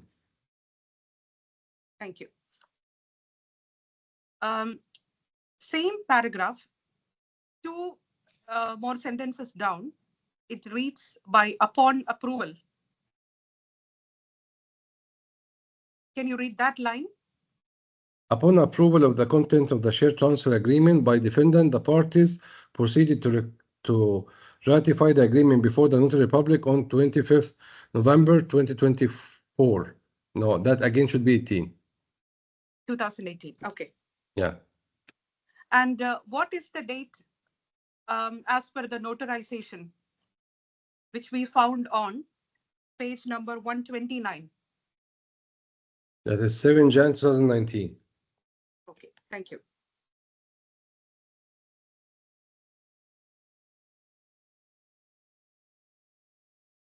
Could I please ask you to refer to paragraph number 19 of your witness statement, which is the following paragraph on the same document, page number 214. Yes. Again, if you could please read the first line. On 21st November 2018, defendant agreed in principle to final draft on the SPA. To the final draft of the SPA after reviewing all terms and conditions. Subsequently, on 30th November 2019, defendant confirmed acceptance. If you could please hold on. That should be 18. Okay, thank you.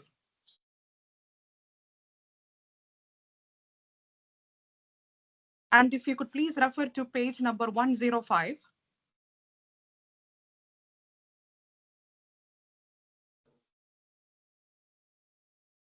Six, 7, 5. That's an email. Yes. What is the date of the email? Email dated 30th November 2018. Okay, thank you. Further down on your witness statement again, going back to page number 214. If you could go to paragraph number 22. Yeah. Which is starting on 7 Jan 2019. Yes, please. If you could please read and clarify the dates. Okay, on 7 Jan 2019, both parties attended the meeting with Notary Public to sign the Arabic share transfer agreement to be notarized. It is to be noted that the defendant has enough time between 25 November 2019 and 7 Jan 19 to reconsider the deal in case he had any concerns. Of course, what I meant, again, typo mistake, it is 25 November 2018, which is the date of the agreement. So he had time between November 18 to Jan 19. Okay, thank you. Now, moving on, as you may recall, Mr. Balesi, there were discussions about impartiality. Yes. So I would like you to please refer to an email, which is on page number 168. 8.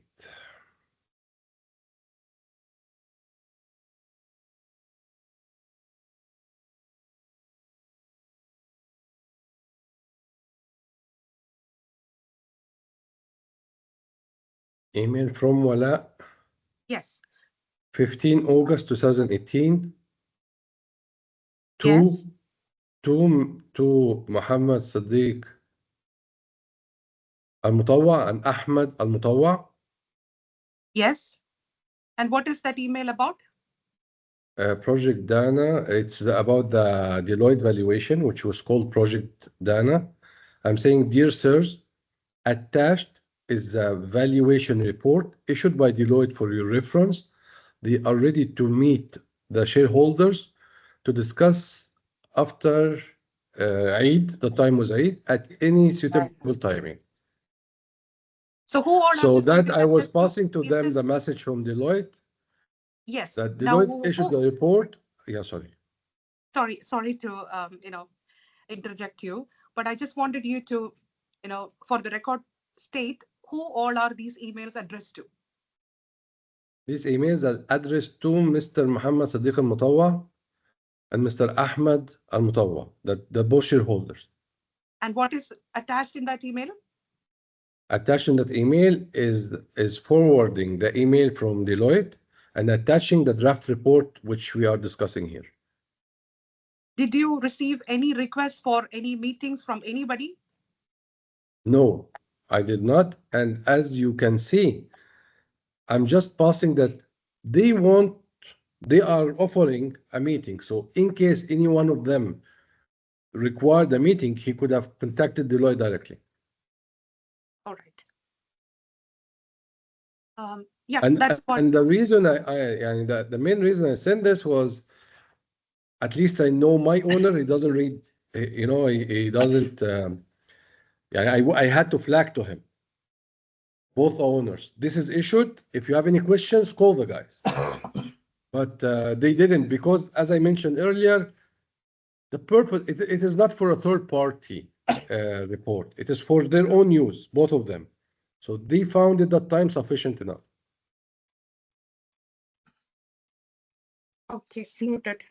That's about it, Mr. Balesi. I do not have any further questions. Thank you. Oh, all right, thank you. Well, Mr. Balesi, that completes your evidence. The court thanks you for your assistance. You may now either stay online for the hearing or you may leave as you wish.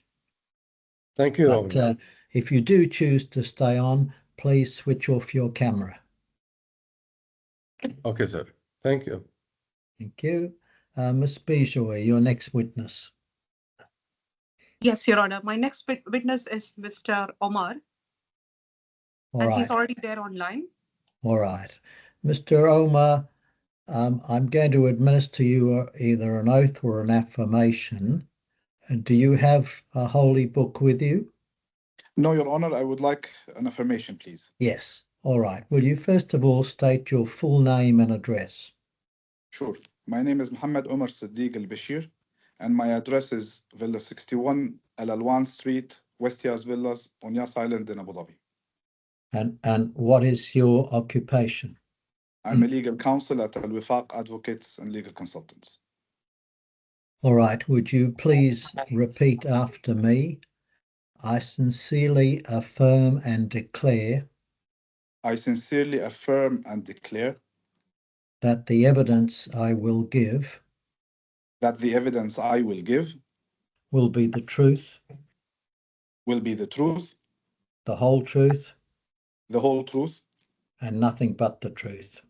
and nothing but the truth. Yes, thank you. Ms. Bijoy will now ask you some questions. Ms. Bijoy. Thank you, Your Honor. Mr. Omar, you have submitted one witness statement of fact in the proceeding, correct? Yes, ma'am. Could you please refer to hearing bundle page reference number starting at 199? Yes. Do you recognize that this is the witness statement that you have submitted?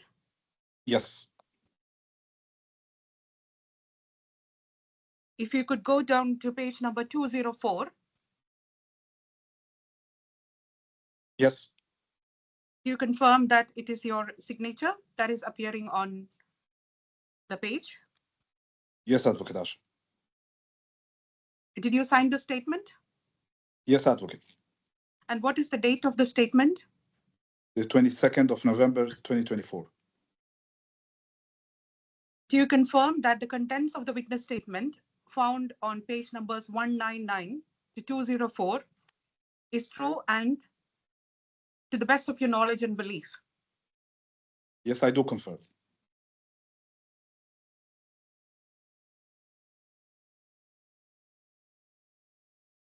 I have no further examination in chief. So now the All right. witness is, yeah, yes, Your Honor, thank you. All right, thank you, Mr. Omar. Mr. Whitehead will now ask you some questions. Mr. Whitehead. Thank you, Your Honour. Mr. Omar, I act as counsel for the defendant in this case. I'll ask you some questions. How long have you known both the claimant and the defendant? I've personally known them since 2011, when I started handling Atlas Group matters as a whole. Okay, so your engagement retainer letter, that's with the company rather than the individuals, is that right? We have two engagements. We have engagement with Mr. Ahmed and himself as the family lawyers, and Yes. we have an engagement with Atlas Group as a whole. Okay, so but you've not got an engagement with the defendant as an individual, is that right? No, the defendant would refer matters to us as part of the group operations. So if they have contracts to review, matters legal, they would review it as part of the engagement of Atlas Group. So as legal counsel, when you discovered that the defendant and the claimant wanted to enter into an agreement in their individual capacities, what went through your mind at that stage? Nothing went through my mind. We had instructions given relayed to us via Mr. Wala that the shareholders had agreed to transfer shares amongst themselves, namely MOHAMED ALMUTAWA purchasing the 70% from Mr. Ahmed. And so we reflected that as per the brief that was given to us via email from Mr. Wala. Okay, so your specific role in relation to the SSPA, what was that between the parties? Drafting the contracts and then reflecting their agreements as per what was relayed to us via Mr. Wala or otherwise. Okay, if we can take you to page 2, have you got your witness statement in front of you there? Yes, I do. Yeah, if I can take you to paragraph 3, and then we'll go to paragraph 7. So paragraph 3, you mentioned that you've been leading legal counsel and consultant for Mr. SEDDIQ, the former owner and major shareholder of the Atlas Group of companies since 1985, who were approached by Mr. Wala of Atlas Group, were instructed to draft the SPA on the basis of certain agreed terms and conditions already decided between the claimant and the defendant. And then you go on to say, since the report produced by Deloitte was agreeable to both parties, amongst other terms, crucial terms relating to inter-party debt, change of name, etc., were also specifically recorded in the SPA. So, is it Mr. Wala who gave you instructions at every juncture? Yes, Mr. Wala conveyed Mr. Ahmed's instructions. Mr. Mohammed also visited us to request a change in the start date of the payment of the consideration that we also reflected and sent back to the parties for their own confirmation. Okay, so I think we've identified it's Mr. Wala and Mr. Ahmed who corresponded with you. How did you know what the defendant's intentions were then? We only came to know of the defendant's intentions or agreements by circulating, or number one, by drafting the draft agreements, circulating them to both parties simultaneously, directly, whether it's Mr. Ahmed or Mr. Mohammed. Subsequent to that, Mr. Mohammed came to our office and requested a change only in relation to the term of the repayment, in terms of when it started. And he mentioned that they were still finalizing the intercompany debt, and so that he was going to submit to them directly what was the new or the correct intercompany debt, so it's accurately reflected in the agreements. Is it not correct that there's a conflict of interest in you providing advice to the client, to your clients? Conflicted to my clients? Well, you mentioned that you've got a retainer with Atlas, correct? Yes. You've then got a retainer with Mr. Ahmed, but then Yes. you're drafting an agreement, which is, I think what you've said is it's mutually agreed by the parties, but then no instructions have been taken by the defendant. Is that not a conflict? But I was never just a minute, Mr. Whitehead. Do you want to clarify in your question? You said no instructions were provided by Mr. Mohammed. Now, the witness has said that Mr. Mohammed came to the office and said certain things. Do you want to clarify what you mean when you say that Mr. Mohammed provided no instructions? So, my understanding, Your Honour, based on the testimony, is that it was Mr. Wala who provided instructions to Mr. Omar. And my question is in respect of a conflict of interest in circumstances where, as a lawyer, can you act for two different parties or three different parties in such a scenario? That's my question to Mr. Omar. Yes, thank you. Sorry. Yeah. Sure. Thank you, Mr. Robert. Mr. Robert, just to clarify, so Mr. Mohammed didn't come to us with an instruction in the classical sense of the word.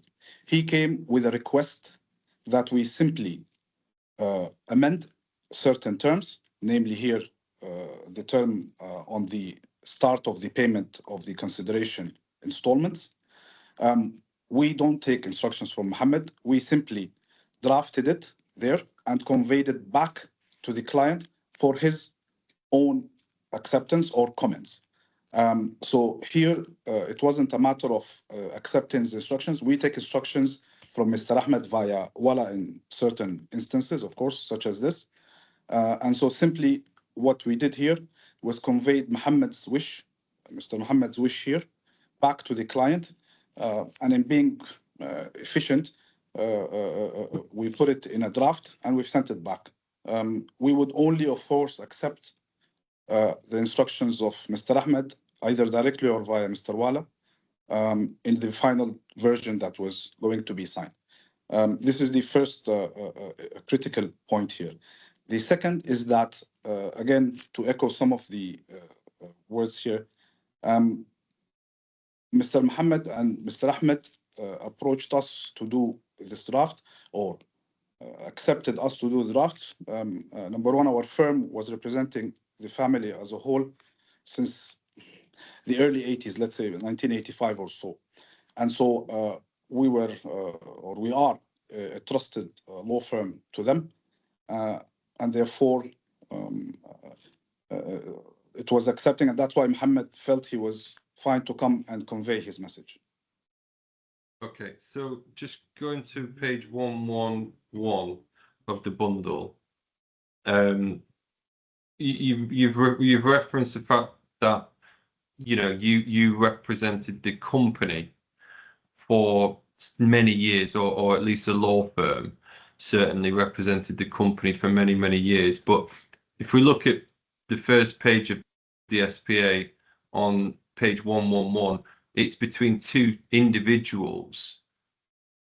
Did you, or were they each given the right to legal advice on the actual entering into of this agreement?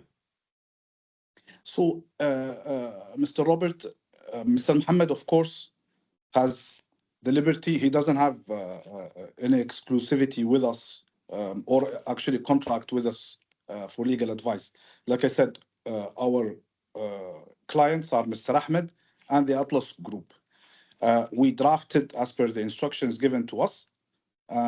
Mr. Mohammed, I think in similar manner to his acceptance of the valuation report, didn't feel, I believe, I can't speak on his behalf, but he accepted our drafting. Of course, he had ample opportunity to seek legal advice otherwise, but I cannot speak on his behalf. We don't hold him to anything. Okay, understood. Is there any evidence that you have confirming that the defendant was in agreement to the contents of the Deloitte draft valuation report? That wasn't our scope, Mr. Robert. Our scope was to draft what was given as accepted between the parties. Mr. Mohammed reviewed the draft several times, including all the ancillary documents, all the way up to notarizing it in front of a notary public in January of 2019, and executing all of the terms of the SPA, save for the payment of the consideration. So if we go to page 114, paragraph 5.1a, this is quite an important paragraph, I think we'd all agree. So this references outstanding indebtedness. So it says here, the payment by the purchaser of the amount equivalent to 70% of the shares of the seller on the basis of the evaluation undertaken by Deloitte and which is accepted by both the seller and purchaser as binding upon them. So did you draft that? Yes, I did.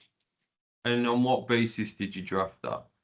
On the basis of the email instructions that were given, that the parties agreed for this to be the consideration on the basis of the valuation of the Deloitte report. So did you have any direct discussions with the defendant regarding this term or any terms for that matter? No, I wouldn't. I didn't have, and I wouldn't have, Mr. Whitehead. Again, my role here is to draft what has been given to me as a brief. It's not my job to verify it. I assume verification once the parties sign it. And who gave you that? Was it Mr. Waller who gave you that brief? Is that correct? Yes. Okay. Can you remember what he said at that time when he gave you that instruction? No, he didn't say. He sent it to us via email, and that email has been provided to our colleagues. I believe it is in the bundle. And so I will need to just go back to the bundle and refer back to that email. Did you provide the defendant with an Arabic translation of the agreement? No, Mr. Whitehead. The SPA was never intended to be translated into Arabic. There was an Arabic document to be written, and that is the share sale transfer. Typically, what we do is we draft an SPA that's all-encompassing between the parties, containing all the salient terms that they agree to, and we would complement that with a share sale transfer agreement that is limited to the issue around the transfer of shares, and that is what is then notarized in front of a notary public. And Mr. Ahmed and Mr. Mohammed were given copies of that as well. So you've just said, and please correct me if I'm wrong, that you essentially get the information, I think you said from Mr. Waller, and just put it in a document. There's no, should we say, advising involved. Is that right? No, of course, we advise our client, same as every other lawyer. We advise our client on any particular term that we feel is either beneficial or prejudicial to them. In this event, there was nothing that needed any particular advice. Again, I have to speak or limit it to what client confidentiality. But in this case, this was a straightforward share transfer of ownership of the company between a brother and his other brother on very particular terms that were pre-agreed and given to us to reflect in documentation. But you accept that there could be a conflict? I don't accept that there is a conflict, Mr. Whitehead, simply because, again, I owe no duty to Mohammed. I drafted these agreements for our client on the basis of the instructions given by our client, following very express terms and conditions that were given. Again, if you can refer back to that document or that email, it starts off by saying Mr. Ahmed and Mr. Mohammed agreed on, and then it goes on. And that's what we reflected. We then draft, send back, they review. If there is any comment, they would give back to us. Mohammed felt fine coming to our office, requesting a particular change, which we again drafted, sent back to the parties for them to accept or disagree on.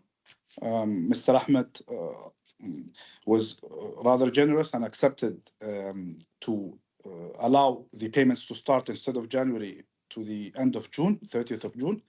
And so that was the version that was then signed. Will you accept that the defendant in those circumstances wasn't represented by independent legal counsel? He had the opportunity to represent himself, to find counsel. He came to us again. I don't believe that he had any issues with the document. He had one particular issue which was related simply to when do the payments of the consideration should start. No, sorry. My question is that's not answering the question. Sorry, but you accept that he wasn't represented by independent legal counsel. Do you accept that? Yes, I don't believe he was represented by separate counsel. Okay, very good.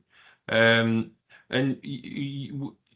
if I can take you to paragraph 4, which is on page 200. You've said here, I was involved in the transactions revolving around the purchase and sale of shares of Atlas Dynamic in May of 2018. Correct? Yes. Can you explain your involvement in that? I drafted the original agreement and then the amendments to it, as well as the Arabic agreement. Okay. Can you elaborate a little more? Is there anything else That's it, Mr. Whitehead. I drafted the agreements in those versions. Post Mohammed's visit, I amended it and sent it back to the parties, and I drafted the Arabic share sale transfer agreement and the amendment to the memorandum. Okay. So you then in paragraph 6 go on to say that I confirm that both the claimant and the defendant engaged Al Wifaq Legal to draft the SBA. But I think we've just identified that that's not the case, is it? It was only the claimant who engaged you. Is that not right? So our initial engagement, Mr. Whitehead, indeed came from Ahmed SEDDIQ via Wala. Mr. Mohammed engaged it, or I draft here that he engaged us in the sense that he has accepted us as a party between them to draft the SPA. And indeed, he offered or came to our office to offer alternate payment intervals. So in that sense, they accepted our engagement or engaged us together. But sorry, I'm a bit confused now.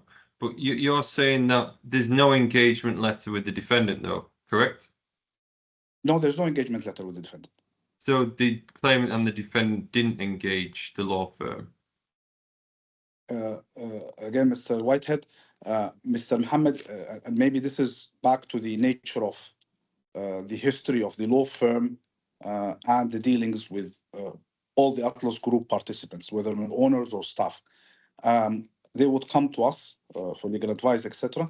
In this particular instance, our direct service in terms of the SPA came from Mr. Ahmed. Mr. Mohammed subsequently and even later, came to our office to instruct or request particular changes to the draft. So in that sense, that's what I mean here by engagement. In terms of a classic letter of engagement, no. Mr. Mohammed never gave us a classic letter of engagement. So if we can go to paragraph 9, you then say... What page is this, Mr. Whitehead? Sorry, you're on page 201 of the bundle. Thank you. Yeah. You reference, following the discussions, we prepared the initial draft of the SPA, which was reviewed by the defendant, who subsequently requested certain amendments.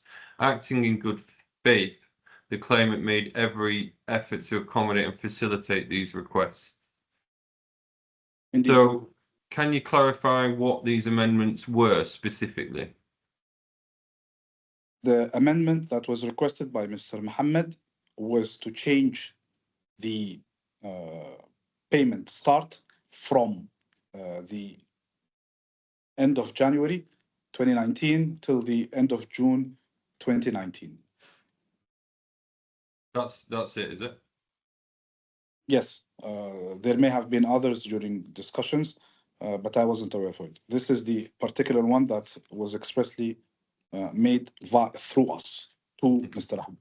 So if we go to paragraph 12 on page 201, you said there's two versions, identical except for the differing payment dates, which were subsequently prepared and shared with both the claimant and the defendant for their review. It was clarified that the SPA would serve as an internal agreement between the parties with an official share sale and transfer agreement in Arabic to follow. Yeah. So it's correct, and you admit here that this was only an internal agreement, yeah? No, it's not.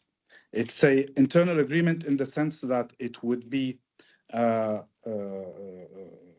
binding upon both parties, and that the Arabic version would be the one that is notarized, because that would be limited to the consideration of the company. Correct. Okay, so it's an internal agreement. Fine. I mean, you've said that there, but you accept now that there would need to be an Arabic agreement to follow, correct? Accept is maybe not the right word here, Mr. Whitehead. The parties, like I said, how we structured the deal, what we normally do, is that we have an SPA that would include all the conditions that the parties, or the terms that the parties agreed to, and we would do an Arabic version related to the share transfer that would be notarized in front of a notary public. So it's not a follow-on. It's not a follow-on document or an additional document. It is part and parcel of the deal.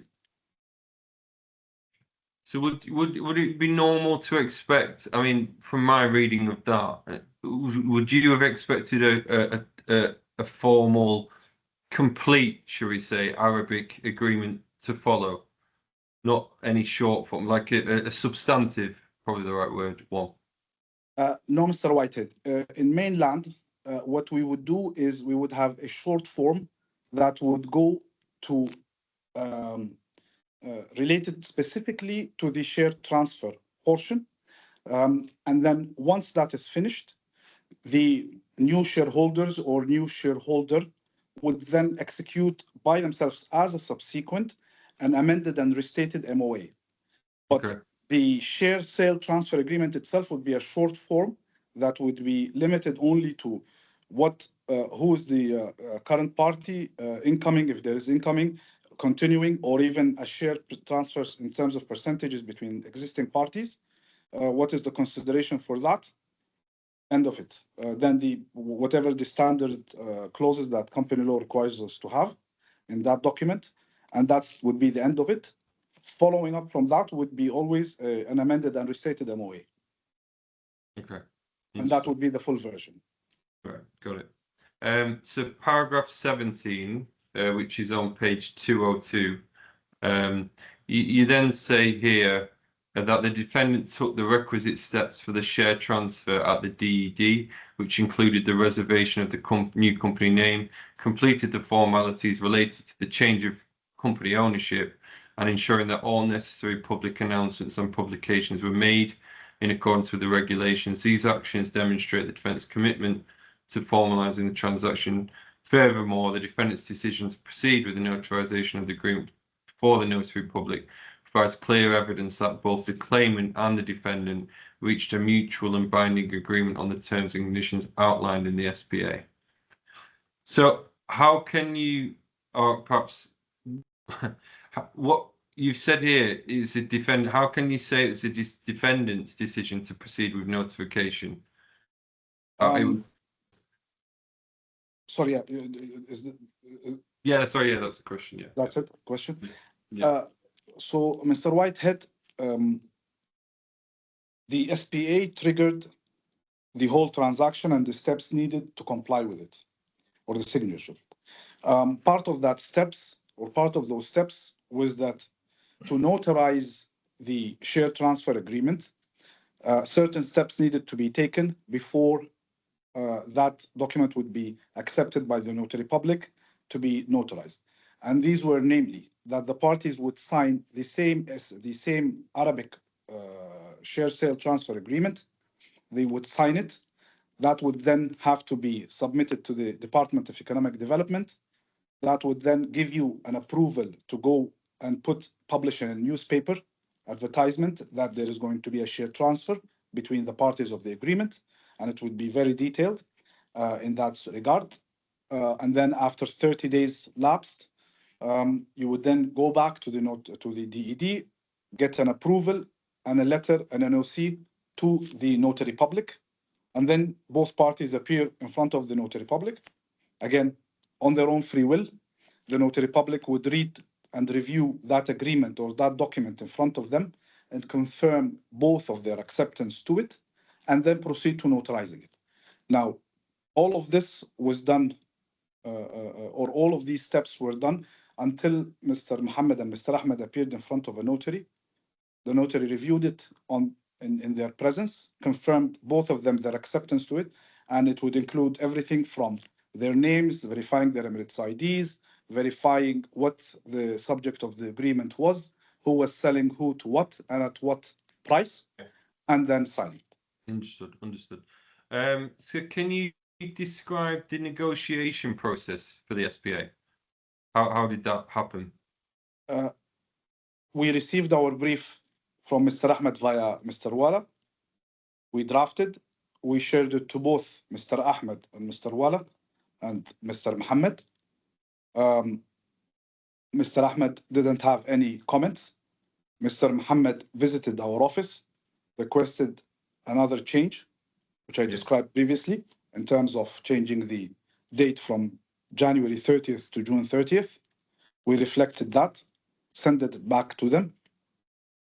That was accepted by Mr. Ahmed, and they signed that version. And then the Arabic version simply replicated the consideration and the shareholding level that was to be transferred between the parties.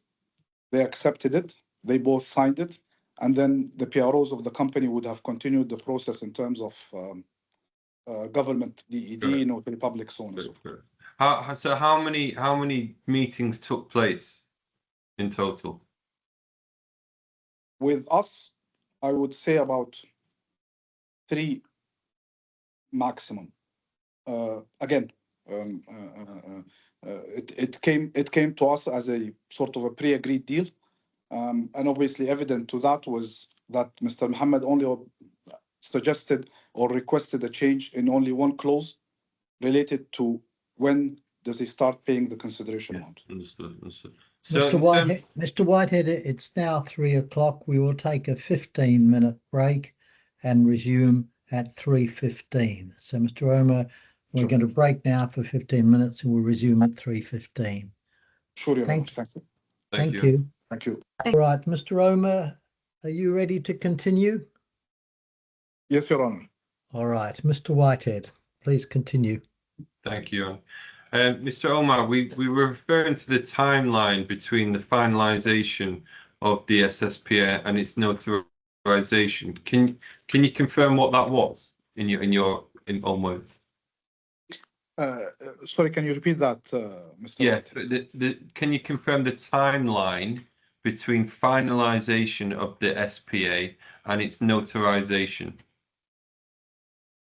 So the SPA was finalized in November, and it was notarized. The Arabic version of the SPA was notarized in January 7th. Okay. And was there any pressure to expedite this process? Not at all, Mr. Whitehead. In fact, you will see or you would have seen from the SPA that some certain obligations on Mr. Mohammed, for example, the use of the Atlas name or the change of the Atlas name, he was given a year. He decided to change that name, I think, within the following month or so. Okay. So if I can take you to paragraph 3 of your witness statement, which is on page 200 of the bundle. Yeah, you mentioned a Deloitte valuation exercise. What was your involvement, if any, in this? None at all, Mr. Whitehead. Okay. So what did you do at that time? Simply reflected that the parties agreed that the valuation range that was given in the Deloitte report was binding upon them, and that they agreed that 70% of that was equivalent to the 16,030,000 dirhams or so, representing 70% of the shares of the company, and that Mohammed would buy that from Ahmed. Okay, understood. But you accept that you wouldn't just sort of blindly draft a document based on instructions. You'd have to ask questions, correct? I would ask questions related to legal matters, Mr. Whitehead, as you may know. I will not ask questions related to financial matters. That's between the parties to agree. Okay, so you didn't at that time when you were drafting this, you had no questions on the Deloitte report or the payment structure, for example? No, Mr. Whitehead, we don't view ourselves or our role as lawyers to interfere in financial matters or commercial matters. This was related to valuation, consideration, payment arrangement agreed or pre-agreed between the parties. Our role was simply to translate that in language. That's all. But we would not we would not comment on whether the evaluation was too much or too little, or whether the installment method for the payment of the consideration was too generous or too. That's not our job. Not the commercial. Okay, but how about legals? Obviously, from a risk perspective, you accept that from a legal point of view, not a financial. You would advise on that. Our advice in terms of risk, Mr. Whitehead, would be limited to things such as, for example, security in case of non-payment, things like that. And again, here the brothers agreed a certain payment method within certain installments. Again, for example, here a surety would have been, for example, post-dated checks. Again, Mr. Ahmed, to support Mohammed, decided that that was not necessary, and therefore we did not reflect it in any of the clauses of the agreement.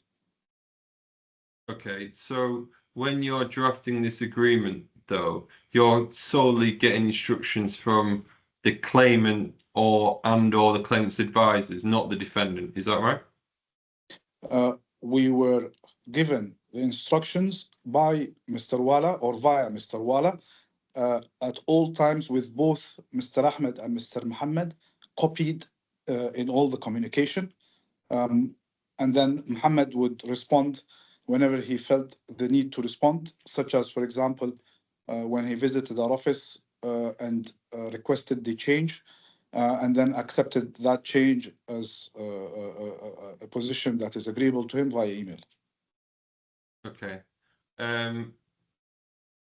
Can you confirm how the SPA was signed? I wasn't a witness to the signature, Mr. Whitehead. I understand that the parties met, and my superior and all the parties met at the lobby of the Grand Hyatt Hotel, where they signed it, sort of wished each other good luck, and proceeded after that with implementation. Okay, and are you aware of any urgency that was required regarding execution? No urgency, Mr. Whitehead. Procedures to be followed, and these had to be, as I explained earlier, in terms of the sequence of the steps. But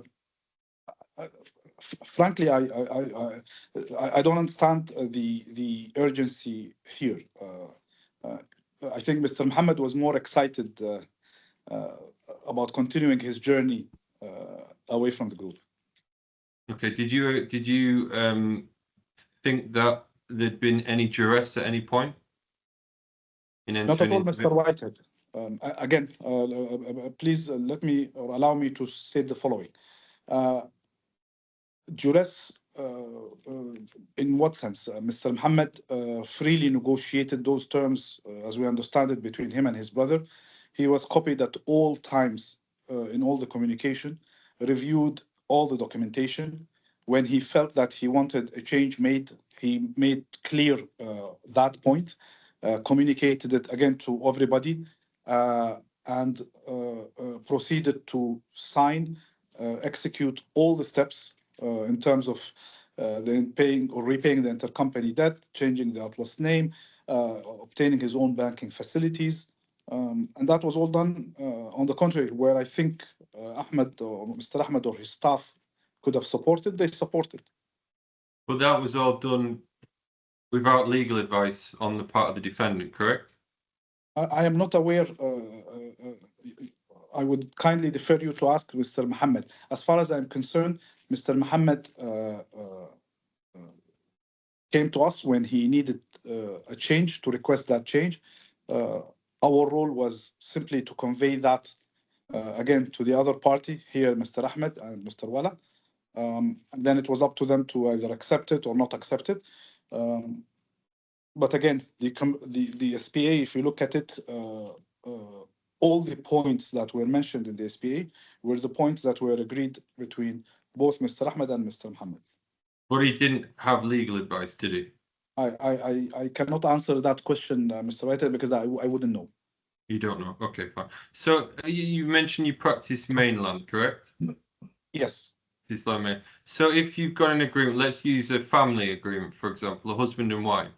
If they came to you, perhaps a husband with say a prenup agreement, then is it not correct that the wife would need legal advice? Of course. So is that not the same situation? Is that analogous to this situation? Is it not very similar? I don't understand the analogy, Mr. Whitehead. I would respond by saying the following. Again, our role here was simply to translate what was a commercial agreements between both parties into a document and circulate it to both parties. Now, the choice of obtaining legal advice or otherwise is not my responsibility. It's the responsibility of the person who has the interest in that.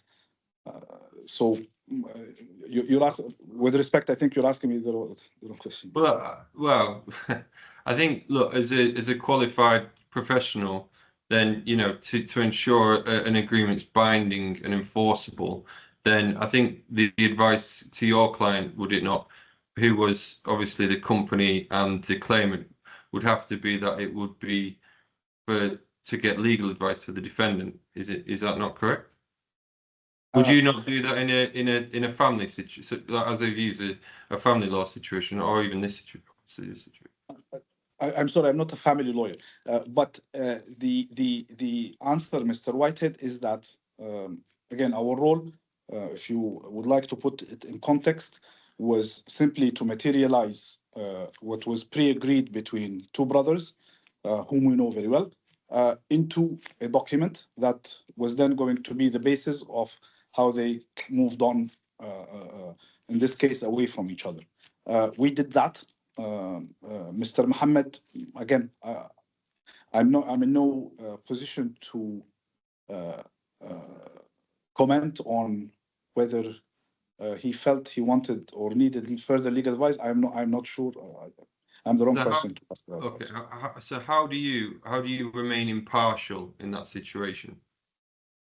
But again, all that we did, Mr. Whitehead, is simply translated what was agreed into a document.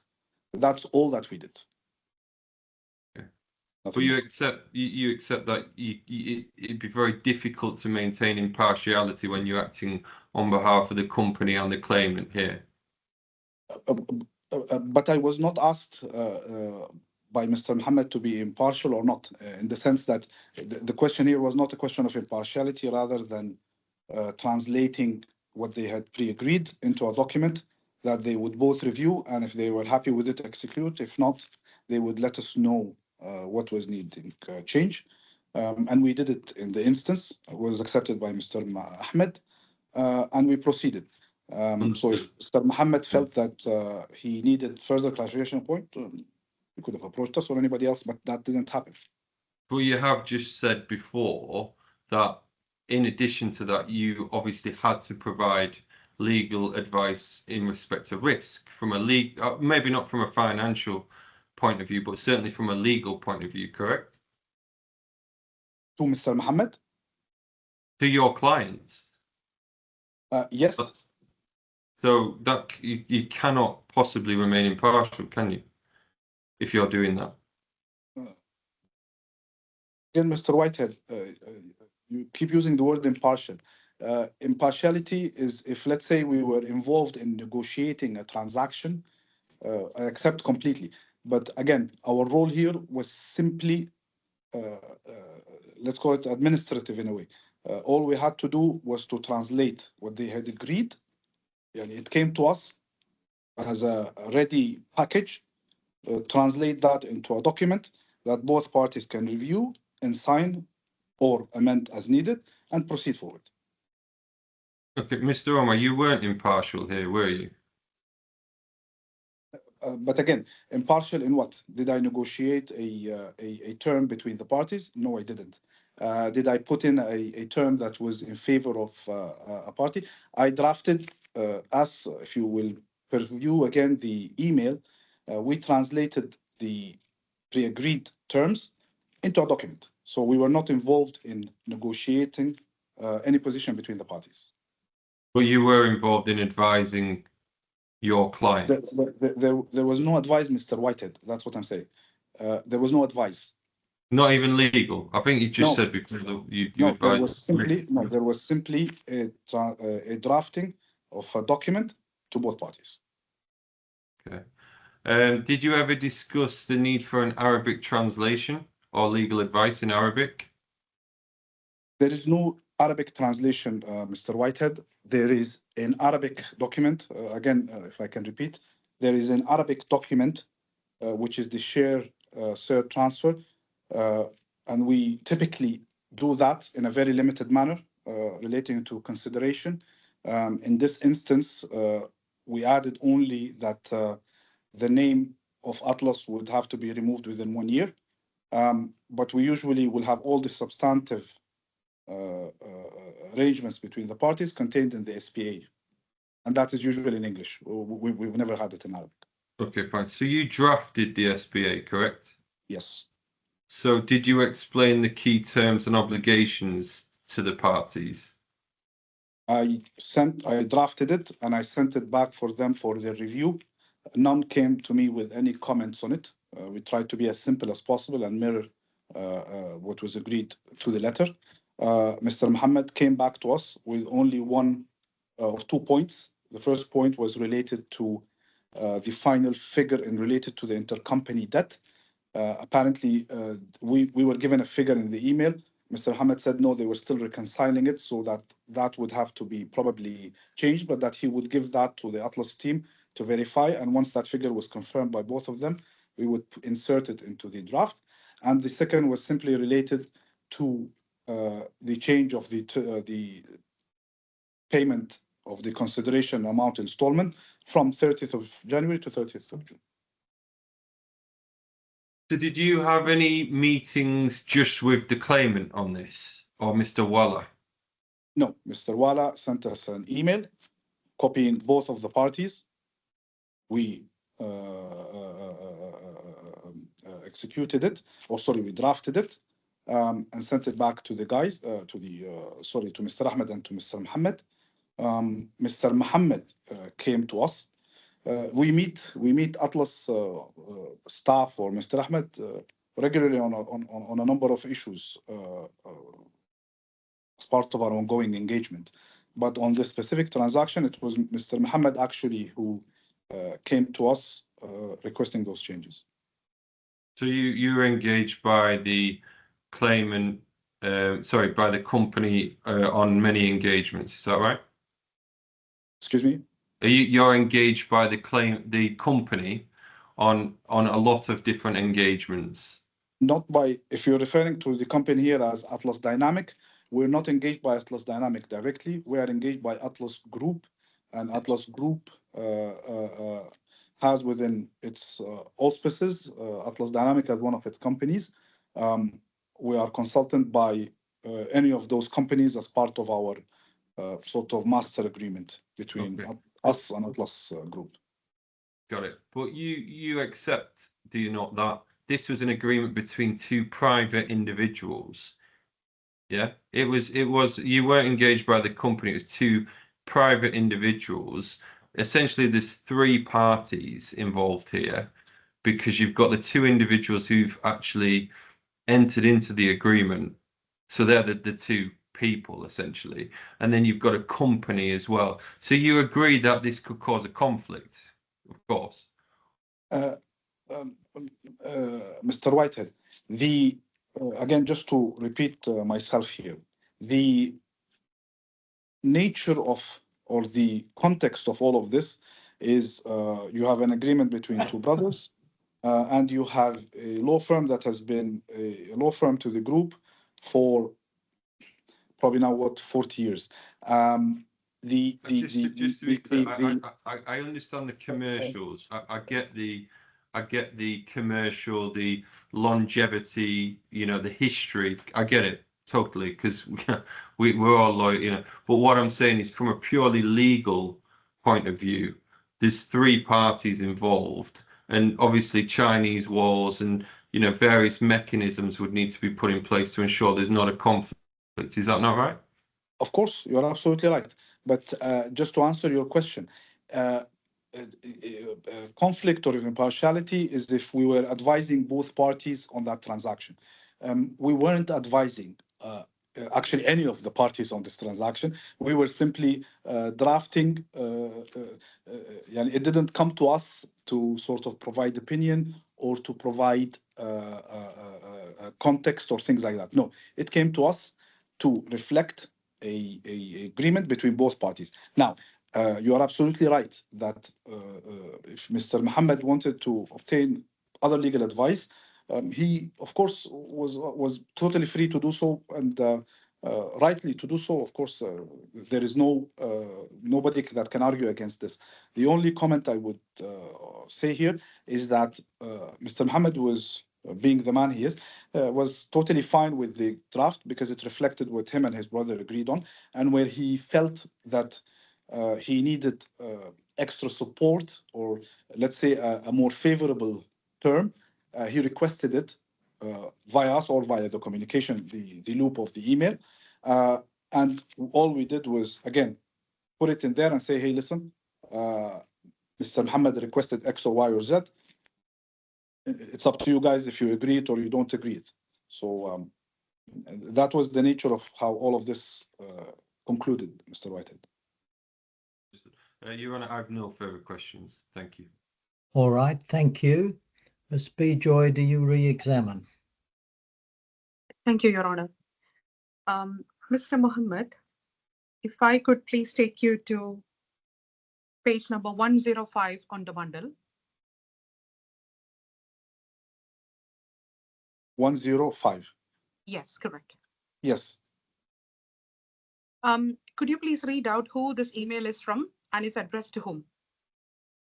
It's from Mr. Mohamed SEDDIQ MUTAWA, and it's addressed to our central email, copying Wala, Mr. Omar SEDDIQ, my boss, my superior, Ghassan Kantis was the group CEO, legal, which is I think the legal department email within Atlas Group, and Mr. Ahmed Al-Mutawa.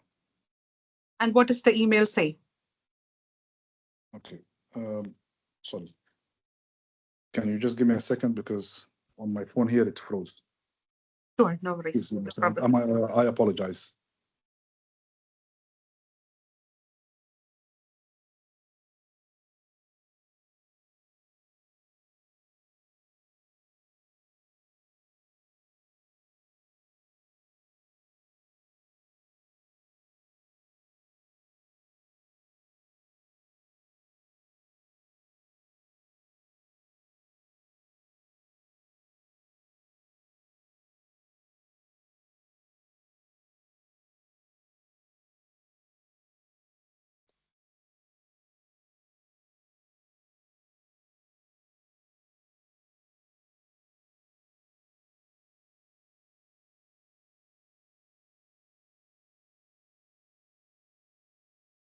I am sorry, advocate, but for some reason it doesn't appear clear here on my screens.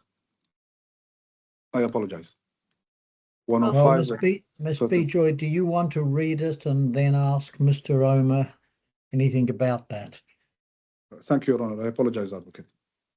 Yes, so if I read the email loud, it reads, Dear Ahmed, I am on agreement with this SPA agreement with share installment payments to your personal account starts on June 30, 2019.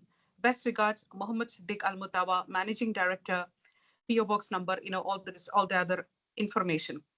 So what do you understand by this email? Or when you received this email to your mailbox, what did it mean? Advocate, thank you. It meant that Mr. Mohammed reviewed the draft. He was totally comfortable with it, and he was comfortable with the arrangement in relation to the repayment or the payment of the consideration amount. All right. I would like you to have a look at another email. Again, I would read, since you don't have access to the document. It is on page number 108 of the bundle. Yes. Again, it is from Mohammed SEDDIQ Al-Mutawa, sent on 21st of November 2018, addressed to Wala Balesi, also marked in CC, O SEDDIQ Al-Wifaq, which I understand is your superior, and then it is also marked to info@Al-Wifaq, Ghassan, legal, and Mr. Ahmed Al-Mutawa. The title, the subject, Atlas Dynamic Change of Ownership. And it reads, quote, Dear all, I am okay and approve the general terms of this mutual agreement.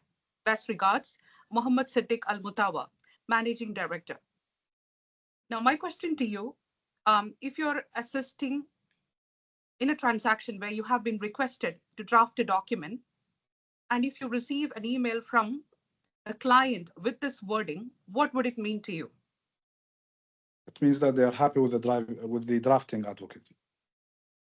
They are happy with the terms of the agreement, and they are okay to proceed, which was the case in this transaction. Sure, noted. Thank you.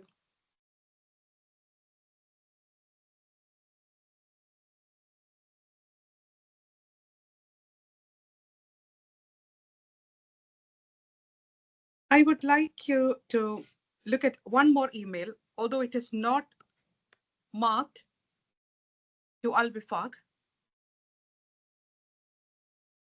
It is on bundle page reference number 371. Sorry, I'll start the one towards the end of 371 and following until page number 372. And it is an email from Ahmed Omar Abdullah, dated Yes. 12th of December 2018. And it reads, the email ID of Ahmed Omar is ahmed.omar@atlasgroup.ae. And he wrote, I quote, "Gents, it is my pleasure to explain the procedure of converting the company from a limited liability company to a sole proprietorship LLC. Number one, reservation, a trade name in Department of Planning Economy for the new legal status. 2, advertisement in the newspaper. It will take 15 days. 3, sign the attached contract in the notary public. Number 4, change the trade license. Please Yes. be informed that I need to translate the attached file. It will cost 2,100 dirhams, and for the advertisement in newspaper, 1,000 dirham. Appreciate your approval to start the process." Now, my question to you is this the format or the process that is followed in a company transfer in DED? Do you agree with the steps that is enumerated in this email from your Yes, experience? Advocate. Yes, Advocate. That's what I was referring to earlier, that you do a share transfer agreement signed by the parties first. You do the submissions, then it's the newspaper advertisement. Once the period lapses, depending on the case, it can be 30 days, 15 days, 7 days. Then you go back with proof that you have advertised. The DED will give you an NOC addressed to the notary public, and then the notary public would accept to complete for you the notarization. Thank you. Now, there is another email also, which is a response email, I believe, to the one that I've just read out. And it is from Ahmed SEDDIQ ALMUTAWA. It is on page number 371. Sorry, it's from Mohammed SEDDIQ ALMUTAWA. Yes. And it's dated 14th of December 2018, addressed to Ahmed Omar, the same email ID as that belonging to ahmed.omar@atlasgroup.ae, with marking a copy to Ashraf Ali, Hussein Abdulhamid Harara, Fahad Abbas, and Wala Balesi. And it reads, I quote, "Ahmed, this is a shared cost for both parties involved, and we agree from our side on the terms. And please go ahead urgently with the procedure. Best regards, Mohammed SEDDIQ ALMUTAWA, Managing Director." Yes. I understand that you're not marked on this email, but I'm asking you this question from your experience handling transactions before. If you see the word urgently in a party's email with respect to certain processes to be completed, what does it mean to you? Does it mean that, sorry, what does it mean? Advocate, it means that the gentleman, in this case, Mr. Mohammed, was the one who was actually expediting the share transfer processes. And again, it reflects a sentiment that Mr. Mohammed had, of course, that he was excited to move ahead and continue on his own onwards to a different direction from Atlas Group or from his brother. So this I understand this email because it was really what Mr. Mohammed was after. He was excited to have the company for himself. Thank you. The other question that I have is, there were discussions about conflict. Now, I'm not asking you this question specific to the particular transaction, but from your experience doing transactions in this region, particularly in Abu Dhabi and in UAE, are there occasions where I also understand that it is your evidence that you did not give advice to the parties in this particular transaction, but is it a common practice that both the purchaser and the seller engages the same lawyer to facilitate the documentation? Is that a common practice followed in this region? So, Advocate Asha, I have personally been through similar transactions or scenarios previously. Again, we represent many of the leading local families in Abu Dhabi and Dubai. And usually when there is a transaction between, let's say, the siblings or the family members, us being a trusted party to them, they would resort to coming to us to really translating what they pre-agree. Again, the moment that there is a conflict or a non-agreement, then we will usually either recuse ourselves from it, because again, we represent.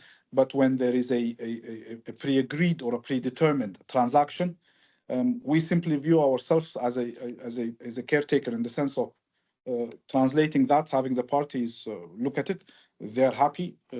And again, we're dealing with some very educated people, both, whether Mr. Ahmed or Mr. Mohammed, very intelligent, highly respectable individuals who hold a lot of respect and regard in the local community. Could you please tell me whether did you receive any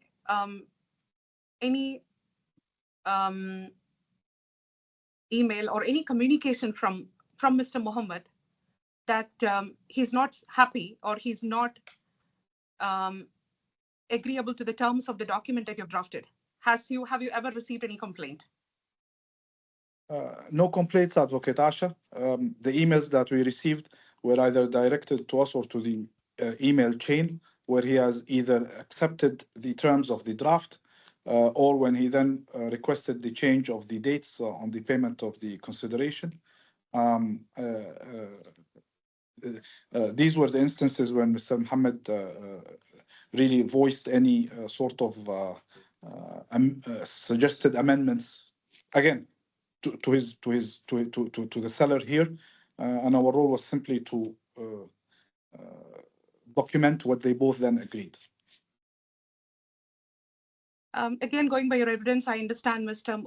Omar, that you had very limited role in the documentation.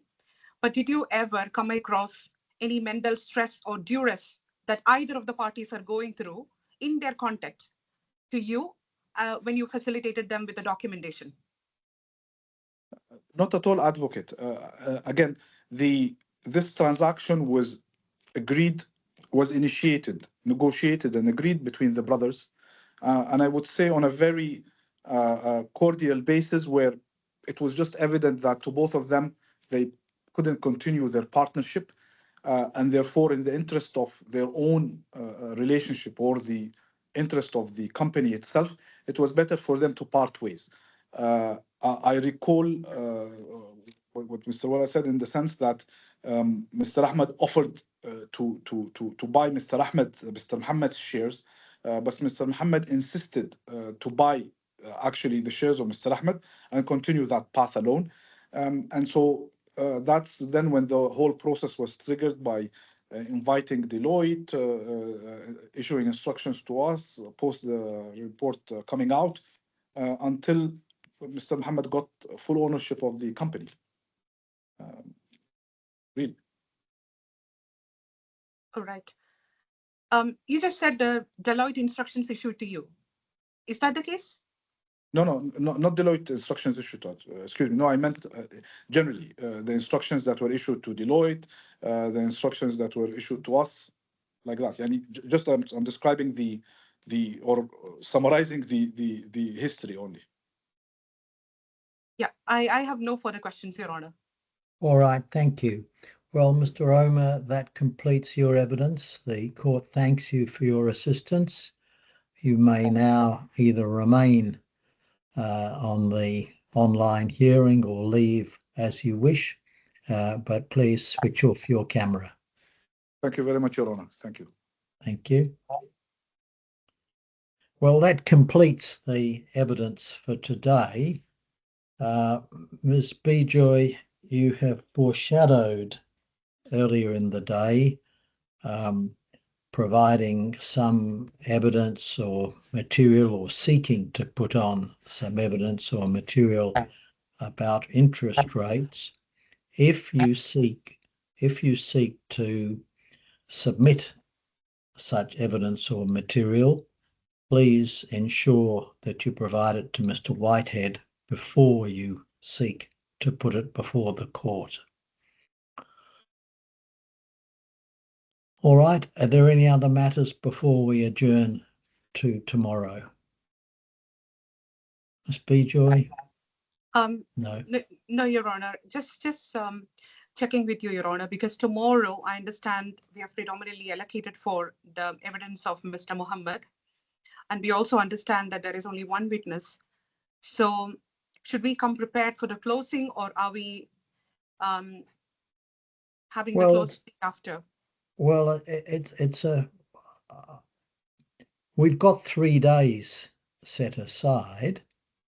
What would you prefer to do? Do you want, would you prefer to break so that you have an opportunity to review the evidence and make your submissions on Wednesday, or what would you prefer to do? We would humbly request, Your Honor, if we let's say if we conclude the evidence early, we would then like to take that day off, go back, prepare thoroughly, and then have the closing on Wednesday. Mr. Whitehead? Yeah, I've no objections to that, Your Honor. All right. All right. We'll do that then, Ms. Bejoy. Grateful, Your Honor. All right. So that concludes today's hearing. We will adjourn until 10 o'clock tomorrow morning. Thank you. Your Honor.